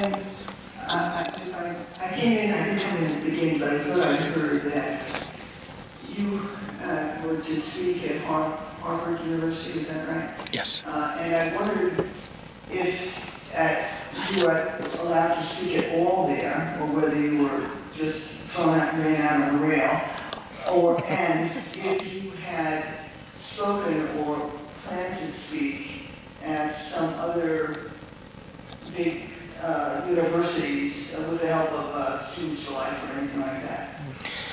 Oh, yes, good question. Actually, the Radiance Foundation, we do about 50 events a year, and a number of those are at college campuses. So we probably do about 15 college campuses a year. Just spoke at Harvard. Actually, 2 days ago, spoke at Penn State.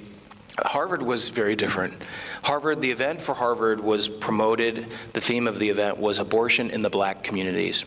And we talked about how abortion is the #1 killer among blacks. There are 330,000 abortions, and yet all other causes of death combined amount to about 287,000.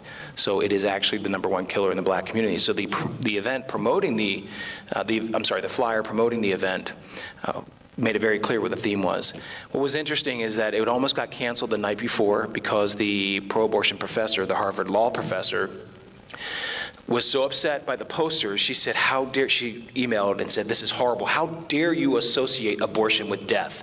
If you don't take down those posters, that's like associating sky with clouds. But anyway, she said, how dare you? If you don't remove the posters, I will not be involved in the event. So the short sort of response is, yes, I did get to speak. Originally, I was supposed to speak for 40 minutes, but then when the reproductive justice activists said it's unfair to not have another perspective, it was cut down to 20 minutes.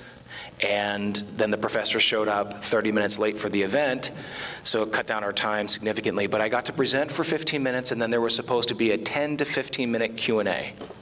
The awesome part is that it lasted for an hour. So the Q&A was for an hour. It was a little hostile, just a little. This is the shame, though, because as students and as people, we tend to be, we have this aversion to hearing a perspective that we may not be familiar with. And many of these students, I mean, it was probably the rudest group of students I've ever had to speak to. The more vocal pro-choice. There were pro-choice students who were very respectful, but the more radical vocal ones tried to shout me down. I'd answer a question, they tried to cut me off. But in the end, I believe that truth was planted. And there were, after the hour-long Q&A, there was another 45 minutes of one-on-one. There were about 20 students lined up, and it was both hostile and productive at the same time. And it's okay.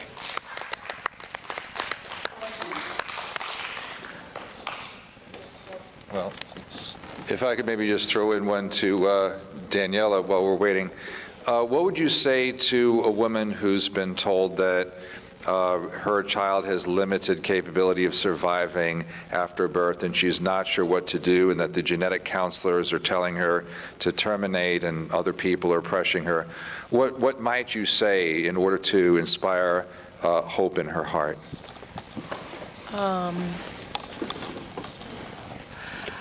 I would share my story. I always feel like if you connect with someone personally, it's easier that way. I would also say, no matter the quality of life or what people think the quality of life will be, you will never regret choosing life. You will never regret saying yes. And there's just something powerful that when you make a decision and you stand up for deep down inside what you know is right, saying yes when everyone else around you says no, it's that expectation that you just go above and beyond. And you know, and I look back and I know that no matter what anyone said, a lot of people didn't agree with what we decided, but we know that God agreed, and that's all that really matters. I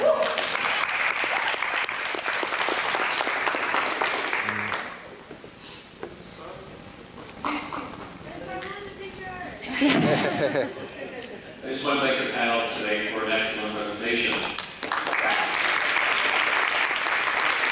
And I teach in the same department that Father Pilsner does, and I said to him the other day, I run the Advocates of Life, which covers the Bronx, Yonkers, and Washington Heights, and we would love to have you in the fall to do another presentation in the Yonkers area, and so will we get in contact with you? Question. We're not Muslim, it's also for Nurse Francis, but anybody, those who have been through it personally. We've had so many, in the Advocates of Life, we've had so many instances where people have been told to abort, and because the baby's going to be deformed, the mother's health is going to be in danger. But of course, things turn out beautifully more times than not, okay? And the baby is healthy, and the mother's healthy. Just real one quick, we had a story of a Nigerian couple who went to Columbia, Presbyterian, and were told by 12 to 13 doctors, she was 4 months pregnant, this woman, that she needed to have an abortion to save her life. Her heart was not going to pump right, so forth and so on, finally getting her to other doctors. Finally, one cardiologist said to her, what are they talking about? There's no need for an abortion here. And she's had a healthy baby. I became the godfather, eldest child in June. Nothing wrong with the mother or the baby. So the question is this: how can we begin to change the mindset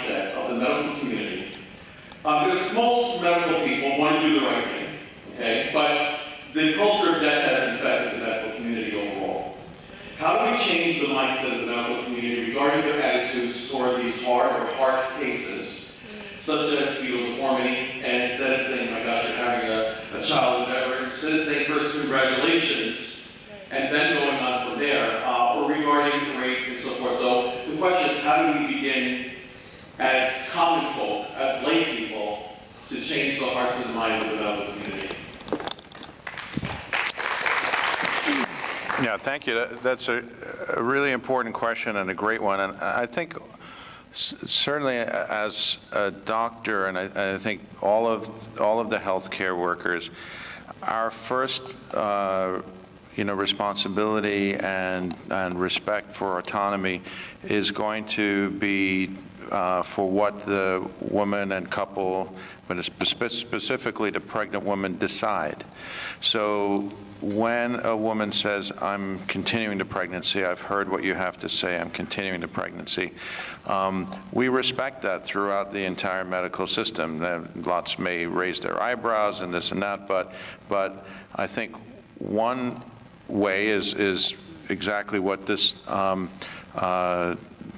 seminar today is about, which is educating each other, educating the health professionals. I've certainly learned a great deal today. I'm reminded of the value of suffering. It is actually something that makes us stronger, that has its purpose. And I think as doctors we don't get exposed to that so much. So hearing those stories, being reminded that if it's too easy and quick, there's a catch, and sometimes abortion can be easy and quick, but there's a catch, and it really is not helping the overall health of that person, that couple, that family, and all that touch them to make that simple, quick choice. And so doctors need to be reminded of that as well. So I think getting the message out to women and couples to, first of all, stick to your guns. And nobody can, certainly today and here, is going to be able to carry you off and do an abortion. So the medical system will have to turn to support and treat you and care for you as best as they can.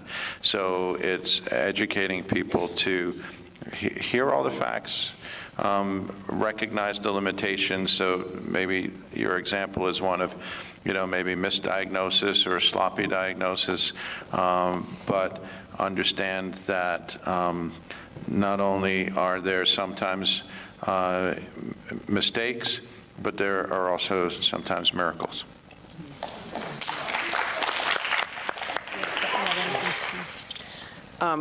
Really beautiful. I agree in with really everything you said. I think we have to advocate for ourselves. We have to believe in our ability to make decisions.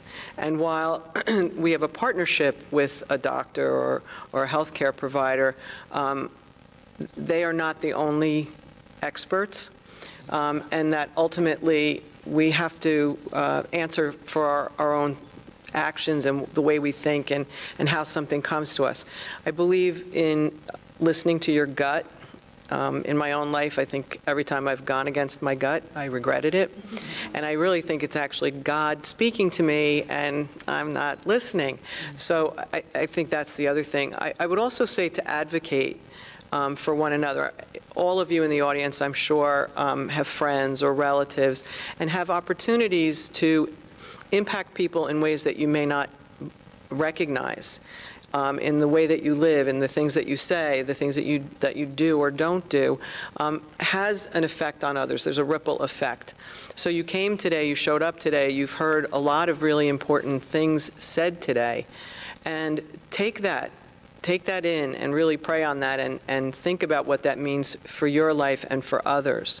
I'm going to share with you that I went to Catholic high school, and I had my son at 17 years old, and he's now 42 years old. And it was the year after abortion became legal in this country. And so I live in New Jersey, and It wasn't legal in New Jersey, but you can be sure people wondered, you know, why didn't she take care of it? Luckily, my parents and my husband were people who were not going to run out the door, and they supported me. So we're, thank you. But my point is that I will tell you that I remember thinking at the time, I wish it was 5 years from now.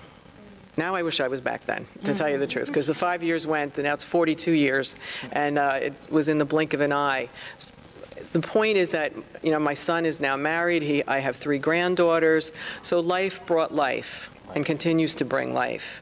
And the love and support that I got from the people in my school and in my parish and that I've met along the way has brought so many blessings to me. So just know that that can happen, that more good will come when you choose life than if you go in the other direction. The other piece, though, is this.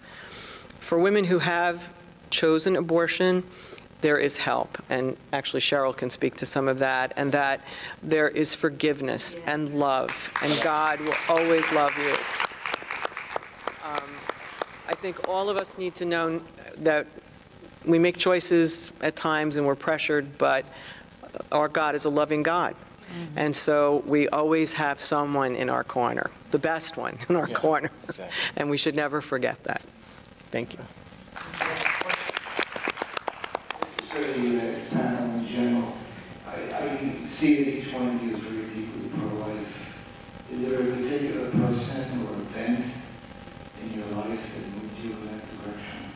Would you share that with us?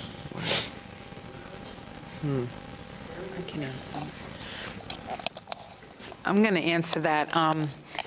When I was 19, I chose abortion because I thought that that was the easy way out, the right choice at the time. And I was pro-choice after that because I had to be, because I had to justify my decision.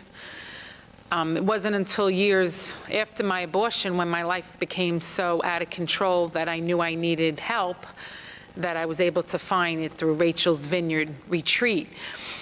And that really was when I became pro-life and getting involved in pro-life. And it was that trauma in my life that turned into something, you know, God turned that trauma into something beautiful, because now I'm able to use that to help other men and women. I've been doing that for years.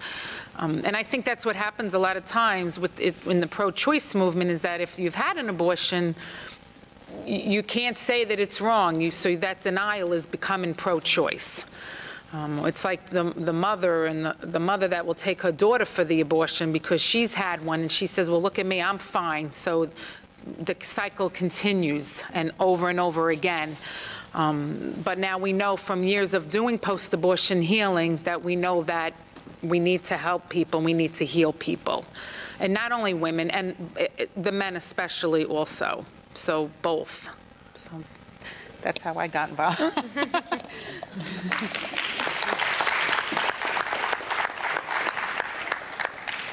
John.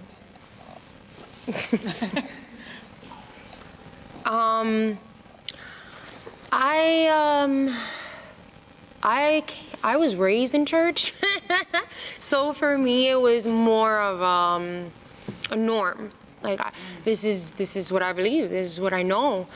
And then abortion hit home, and I also realized the repercussions of what it is to make that choice. But even then, I realized that it's not the way, and life is much greater. And who are we to even try to take that away?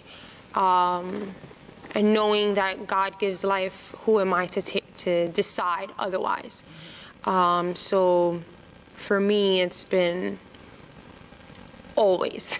I've grown up believing and knowing this is the only way and the way it should be. Anyone else?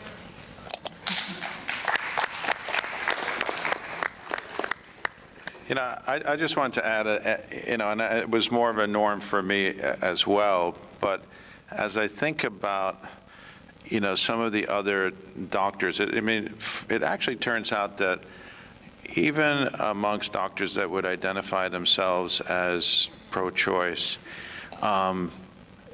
they really don't like abortion. It doesn't sit well. They don't choose to participate in it. There's thankfully a shortage of people, physicians, doing abortions. And so you see initiatives trying to expand abortion services to be done by other non-physicians and maybe PAs and maybe other types of health professionals. I think in a simplistic way, you sort of say, okay, yeah, sure, a woman should have the right to choose, and that's that. It's tidy, it's neat, and I'm done. How do you come to take a pro-choice position, I think, is when you really have to dig more deeply into the subject. And that's why, for me, the theme for today is really messiness and love. It's messy and, you know, uncomfortable to get into the difficult situation, into the difficult questions and difficult discussions. It's just easier to not deal with it. But I think you have, you know, I won't even say a conversion of heart, but because I think our natural place is to be pro-life. But I think you know, sort of an answer to that other question, we need to continue to bring up the discussion, continue to educate, and take each other out of our comfort zones, that it's too simplistic to just say, oh, people should just make independent decisions. It's her choice. We need to really discuss the topic, and I think if we're able to get more and more traction with that, we're going to find more and more people finding themselves in a pro-life position, I think.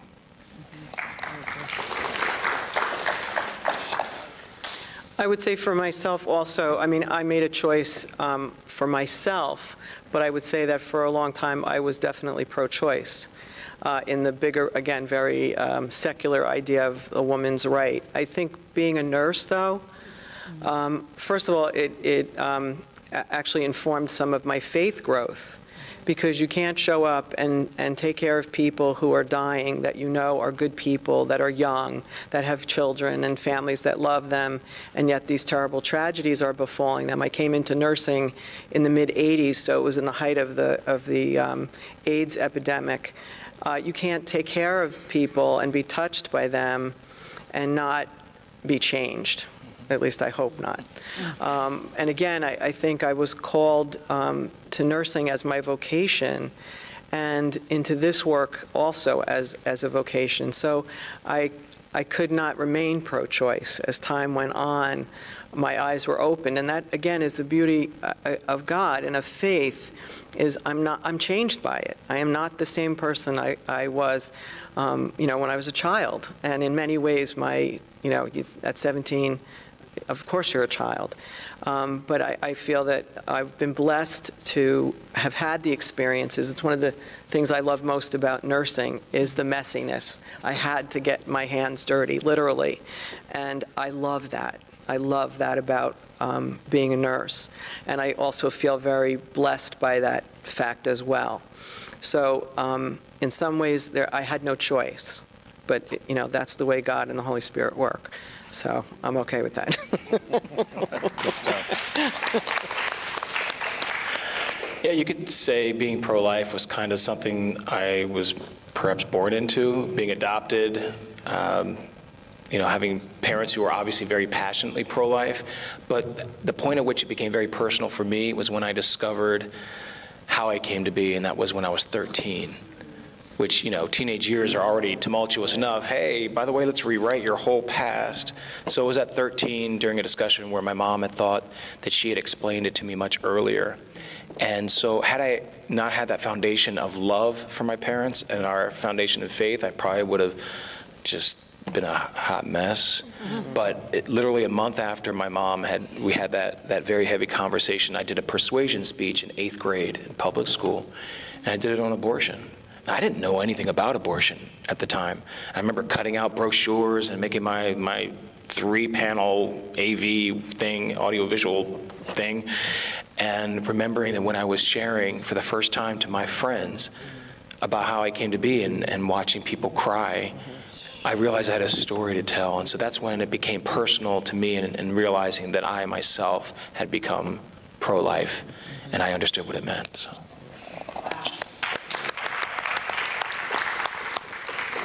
Hi, my name is Emily, and the question I have is, I think the hardest choice, this is like tough questions, tough answers, the hardest choice for people who are very pro-life is, this is a situation that's very close to me, and I think this question is for Dr. McCarthy, maybe even Father Pilsner, but when the mother is, her life is in danger. This woman, she was 5 months pregnant, and they found out there was essentially a tumor within the uterus of the baby that had been taking all of the baby's nutrients. So essentially, the baby was not going to survive outside the mother. But I don't know if sepsis, it said there was some type of her blood pressure skyrocketed, and it was like decision needed to be made within days. So the very, very difficult decision to end that child's life. I guess that for me is the hardest, because I just discussed with my husband, and I'm just like, well, I guess we would both just pass, you know. My husband's like, well, you have other children, you know, and so I guess for me, I expected that maybe that would be addressed today, so I was curious what you thought, like, when there are other children, when the baby won't survive outside the mom, and when the mom is dying, what do you do? This one's for you, Father.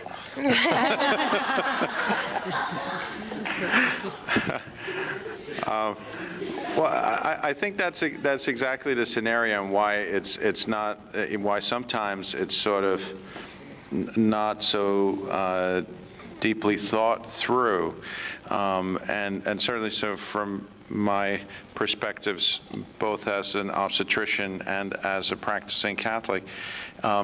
Sometimes it's maybe misunderstood that, okay, well, you're going to have to now choose, and the mother will just have to die, and that's not the case. The intention is very important, and if the intention is to kill the baby, no other value becomes important enough to allow that. And, you know, probably I won't have any good examples except to say that, you know, if my life is in danger unless I, you know, push somebody else off the ledge so I don't go off the ledge, it doesn't make doing that, killing that person, appropriate. And if that's the case, then I go off the ledge, I guess. But in the scenario that you gave, you could deliver that baby, thereby treating the mother's condition. The intention is not to kill the baby, but you're delivering the baby. You're praying and hoping for a miracle, but you are treating the mother. But you're not going in and using a destructive procedure to remove the baby. It may mean that you do a cesarean, and you gently lift the baby out, and you give him to Francis for comfort care, and so you know, or it may mean that the mom may, you know, need a hysterectomy too, and may not be able to bear children, but she's alive, and the baby is treated with dignity and respect, and even if that child doesn't survive.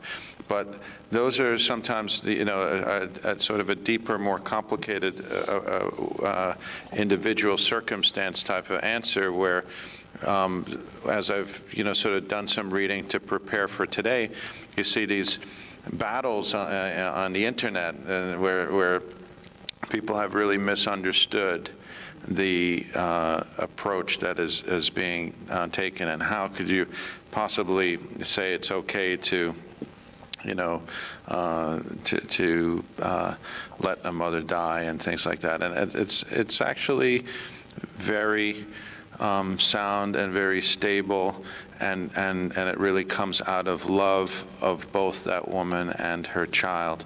And in that direction, you'll always find the best answers. And in a scenario, let's just say in some particular scenario where a mother sacrifices herself for her child, well, moms do that all the time. All right, parents do that all the time.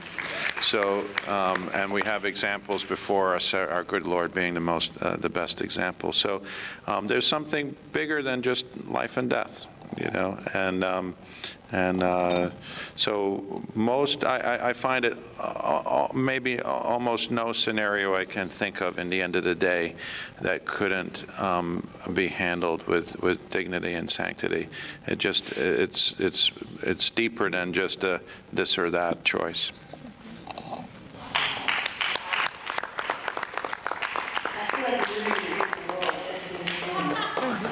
Do you feel like that compared to when you go outside? I like this one. I like this one. Any more questions for our panelists? Please come. I like you to line up and come so that we can just be together, be close. I like people close to me. Okay. Oh, I love the young people. Beautiful. My name is Elijah, and I personally am pro-choice, but my question is for Ryan. When you went to Harvard and you were having your discussion, you said there was forgive me if I'm wrong, there was a guy who was pro-abortion. Did he come out of his way to say that he was pro-abortion, or did he say he was pro-choice? Because in my opinion, there's a difference between that.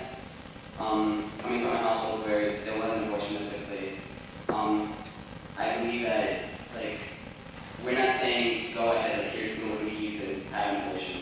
We're more saying, it's your option, there's multiple ways you can go about it. And I admire everything that you guys have done. There's no disrespect for what you guys do.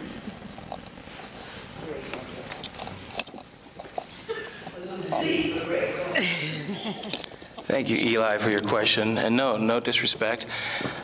Language matters. Language is our shortest route to be able to communicate. Now, sometimes we have nonverbal communication, but we mostly communicate with words. And so words matter, which is why the label pro-choice says nothing about what it is.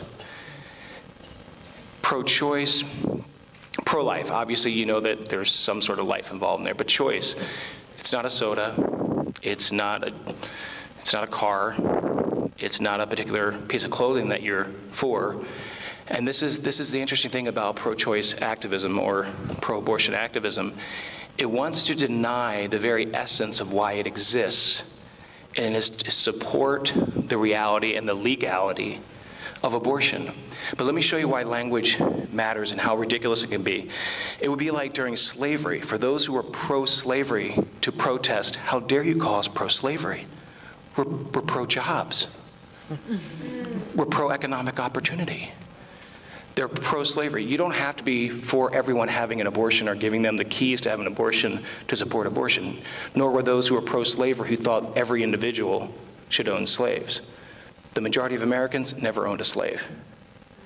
So language matters, and that's why when I address the issue, sometimes I kind of use them interchangeably, but in the end, either you're for abortion, which is the act of killing a human life, or you're against abortion. And so I think the labels matter, and pro-choice is ambiguous and murky, and it doesn't really say anything. That's why I use that language.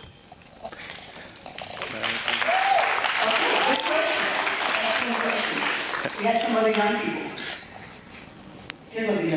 While they're getting up, I just wanted to add something to that. What I find as an OBGYN is that the pro-choice is actually no choice. There's no choices. I mean, if anything, the pro-life movement is more about choices and more about the respect of a person's autonomy. So I think you're quite right, and I fall into it myself. It really is pro-abortion or pro-choice, and I think part of how do we get to change the medical profession, et cetera, and I think it is we need to use the labels appropriately, as Ryan said, so that people start to really think about, wait a minute, is that what I'm really standing for? So we confuse respecting a person's autonomy with, being, so that's the pro-choice label. We respect someone's autonomy, but we really need to say what it is, which is,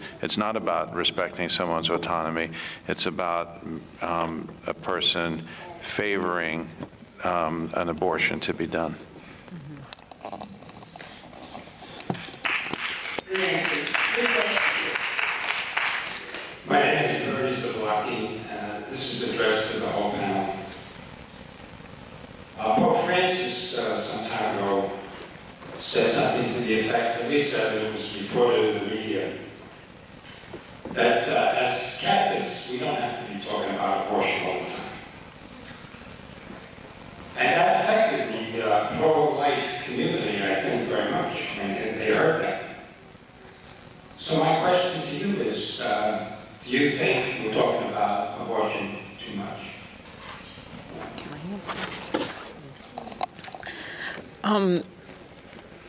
I think that when we talk about abortion, we always need to talk about the healing. I think for a long time it was, we're against abortion, but so many need the healing. So I think those two always have to go together. Like Ryan does in his presentation, we always need to offer healing.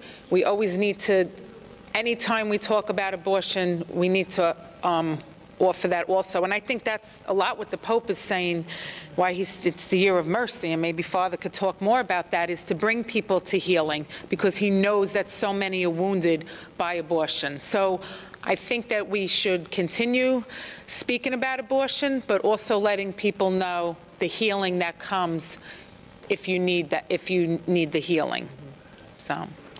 Let me just interject for a second and say that if anyone has additional questions for John or Daniela Zaccaro, this is your opportunity, because they're going to have to leave. So if your questions are for the Zaccaro family, please ask it now. Anyone else? I'll just have a question. That's the couple at the end. Oh, yes. Okay. Oh. So this is your time. I'm sorry, I just want to answer his question first. No offense.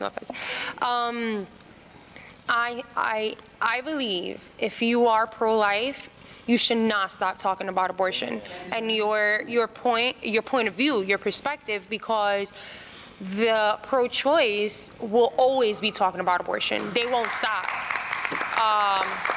So for me, and then as a young person too, I always believe that whatever you believe, you stand up for it. If other people are talking about their perspective, why can't I? So that just goes for everyone. Always be pro-life. Amen. I love that answer. I love your answer too. But that's really the point. One of the things that we're all faced with as pro-life people, especially to you, is because there's like a sense of intimidation. So I love what Daniela said, because the conversation is there, and then there's one side saying we only want this side, and even some of us on pro-life now are beginning to get intimidated. And so the answer is no. We must continue the conversation 100%. Well, also too, I want to say to that, a lot of things that Pope Francis says, I think, has also been taken out of context a lot of times, so I'm sure he definitely wants us to keep it pro-life. Well, God wants us to keep it pro-life. I just wanted to say to you guys, I was watching the video and I was like tearing up with my glasses. I just am so happy that you're here, and that you really touched me, and that, like what you said, that girl in Target, your story, everything, it's hard to say, I feel like crying now. You really touched people, and I hope that, there's something that was said today, or just your story again, that you understand that I guess there was a reason for it, and like you said, God knows better than us all. So I just want to say God bless you, and I'm so glad you're here, and I'm sorry for your pain, but I think, like you said, there was something to learn from it. I take that in my life when hard times happen, the experience the worst. So I just want to thank you and God bless you. Thank you.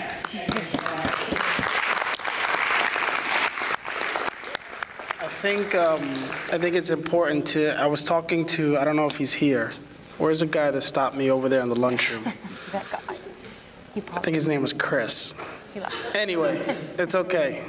I think it's important to understand, it's something that you mentioned, and I think for everyone is understanding that there's a purpose behind your pain, right?